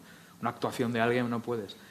Pero a día de hoy apuesto por un punto intermedio. Me gusta, por ejemplo, que estemos aquí juntos, que no seamos en una pantalla de Zoom varias pantallitas, sino que estemos aquí, pero que se esté retransmitiendo en streaming y a la vez haya un público que te pueda preguntar o interactuar y demás. Yo creo que ese punto intermedio es actualmente el que a mí más me motiva. Claro, pero está claro que hay muchísima gente que directamente no sabes que no va a venir. No va a venir, pero lo va a ver en Internet, ¿no? Charlas que igual ha habido poca gente en el público, pero que luego en Internet las has colgado y tienes cientos de visitas, que eso no pasa, por ejemplo, en presentaciones de libros o de cómics, que presencialmente hay 15 personas, pero de repente ese vídeo lo ven más de 100, pues creo que eso es importante valorarlo. Hay una, por ejemplo, en este caso, la zona pro, que se queda grabada y se retransmite, a no ser que, bueno, si hay vídeos que no se pueden ver, bueno, ahí hacemos tal, pero es que hay muchísima gente que está trabajando hoy, por la mañana, profesionales, y que nos dicen, jova, pero es que lo queremos ver y lo están siguiendo o lo ven después, y a la vez hay un público presencial, porque decir, sabemos que en este caso sí tiene sentido, Claro. Sí. porque es difícil juntarnos todos aquí para hablar de ciertas cosas, y una vez estás, pues dices, bueno, pues que se quede y que lo puedan escuchar en su casa o después. Yo en mi cabeza pensaba que si lo retransmitimos no van a venir, claro. Bueno, yo creo que depende yo también era reacia, o sea, yo entiendo pero creo que puede haber una convivencia. Eso Creo es. que puede haber una convivencia y que una cosa no, y que luego depende de la actividad que hagas, es que obviamente, es decir, o sea, esto estamos aquí presencialmente y hay público, pero tampoco pasa si te lo ves en casa. Obviamente, un show, hay cosas que necesitan de la presencialidad y que luego el festival es el festival. Si no vienes, te pierdes el festival, eso es así. Y no tienes una convivencia con la gente y seguramente te estarás tomando una caña y de repente sale un business porque no has hablado con tal y conoces a no sé quién. Eso no existe en el mundo virtual. Pero hay otra serie de cosas que, bueno, que pueden convivir. Yo no sé si tenéis alguna pregunta, ¿sí? Hola, yo al hilo de lo que estaba contando Borja en último momento, sí preguntaros sobre la financiación, la combinación de público, de privado y del pago de las entradas de la gente, ¿no? Que yo creo que es la última gran cosa que siempre nos queda, sobre todo en España, cuando comparamos con Francia o con Estados Unidos. Bueno, en el caso del MMFest es una actividad de un centro público financiado con dinero público. El CDC es un consorcio del Ayuntamiento y la Diputación de Barcelona. Nosotros, en este sentido, tenemos un presupuesto que se nos asigna y es algo más cómodo para nosotros porque hacemos con ese presupuesto el proyecto que tenemos. No dependemos de sponsors, patrocinios, venta de entradas. Bueno, evidentemente hay una entrada, pero es una entrada de precio público prácticamente muy simbólica. Y en este sentido, pues es muy cómodo y privilegiado trabajar así. Nos podemos permitir no hacer una edición cuando hubo pandemia, porque no dependemos de unos ingresos privados. Entonces, claro, yo creo que en este caso el MMFest, además, tampoco es un festival, es como una fiesta, un evento concreto. No se puede comparar con serializados o tracking, ¿no? No, nosotros en nuestro caso sí que es verdad que tenemos una parte de subvenciones, pero que es pequeña. Tenemos la suerte que la Generalitat de Cataluña, por ejemplo, sí que apuesta por las series como festivales. El ICA, por ejemplo, sí que lo ignora absolutamente. Considera que es un audiovisual menor y que, por lo tanto, solo se dedican a hacer apoyo a la cinematografía. Y no te avisan cuando vas a presentar la subvención. No, lo hemos presentado 3 años hasta que un día la señora delegada nos dijo, no, pues sí, ya sabéis que no podéis estar aquí. ¿Y por qué me pones una nota a la resolución cada año? Es como, no, yo pensaba que ya lo sabrías. O sea, simplemente no aparecíais en el listado. No, sí, nos ponían, pero con una nota inferior al... Nota y se reían, supongo. Mira, esto es otro año. Que está muy bien preparar todos los papeles 3 años seguidos y que no te avisen. Pero bueno, gobierno de España. Los tenían en un montón, esperando. Cuidado que están grabando, no sé. Bueno, no, hombre, a ver, es un tema interesante. Yo que iba a decir que bien una mesa de festivales donde no se ha hablado del tema del dinero, pero bueno, al final ha tenido que salir el tema de la financiación, yo creo que es importante, pero la rentabilidad. Sí, y después lo que pasa con las series es que, por ejemplo, cuando estrenan series de plataforma, se considera que es promoción y, por lo tanto, no puedes tener una entrada como pasa con los festivales de cine. Entonces, nos pasa que nosotros no tenemos un ticketing fuerte como puede pasar a un festival de cine donde sí que hay un 30% que las entradas pues es del público que paga pues sus 5, 8 euros para ver una película, ¿no? Entonces, eso, buscar patrocinadores privados que entren y que les guste el mundo de las series y demás, y es una batalla cada año, porque el presupuesto va bailando siempre todo el año y, bueno, nos van saliendo canas, nos van saliendo, y ahora hay una guerra también, que esto influye un montón, y los cambios de directores de marketing también influyen un montón. De repente nosotros, Popitas, que es el sponsor principal, las palomitas, un sponsor muy simpático, o sea, realmente esto es importante también, marcas que la gente pueda disfrutarlas.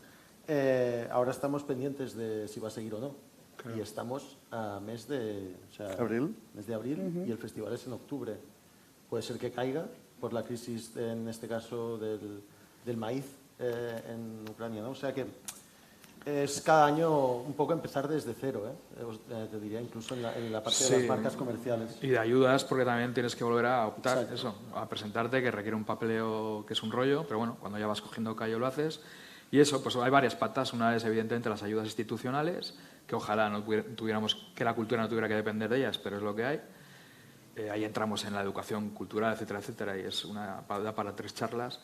Y luego, pues bueno, sponsores y alianzas en especias con otra gente. Pues mira, tú me haces la app con la programación, a cambio yo te meto aquí publicidad, o yo hago un concurso de tal, ese tipo de cosas, ¿no? Y en Tracking llega un momento también que empezamos a cobrar entrada por unas determinadas actividades, que aparte que ya se llenaban, se quedaba gente fuera, que eso hace que también a veces la gente pues se te pueda mosquear. Llega un punto en que casi es un filtro, ¿no?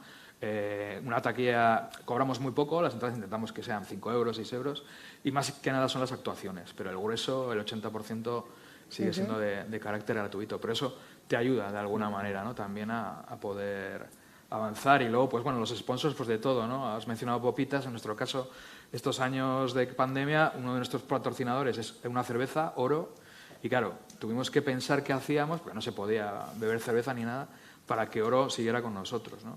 Y se nos ocurrió regalar una cerveza en una bolsa, en una tote baja, a cada una de las personas que venía a ver las actividades, ¿no? Y de ahí pues cubrimos el expediente, pero igual hay veces que pierdes esos sponsors principales y eso puede hacer que de repente pues tengas algún problema, y a veces el dinero te llega más tarde de lo que quisieras, tienes que adelantarlo.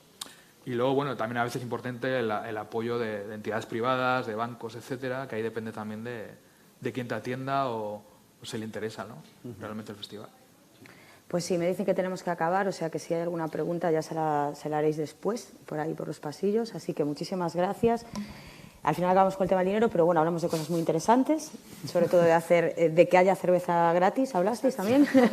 No tenemos cerveza gratis en el Interplay, pero tenemos fiesta el sábado y ahí os invitamos. Así que seguir los festivales, estar atentos y muchísimas gracias por estar con nosotros y que seguís disfrutando del festival.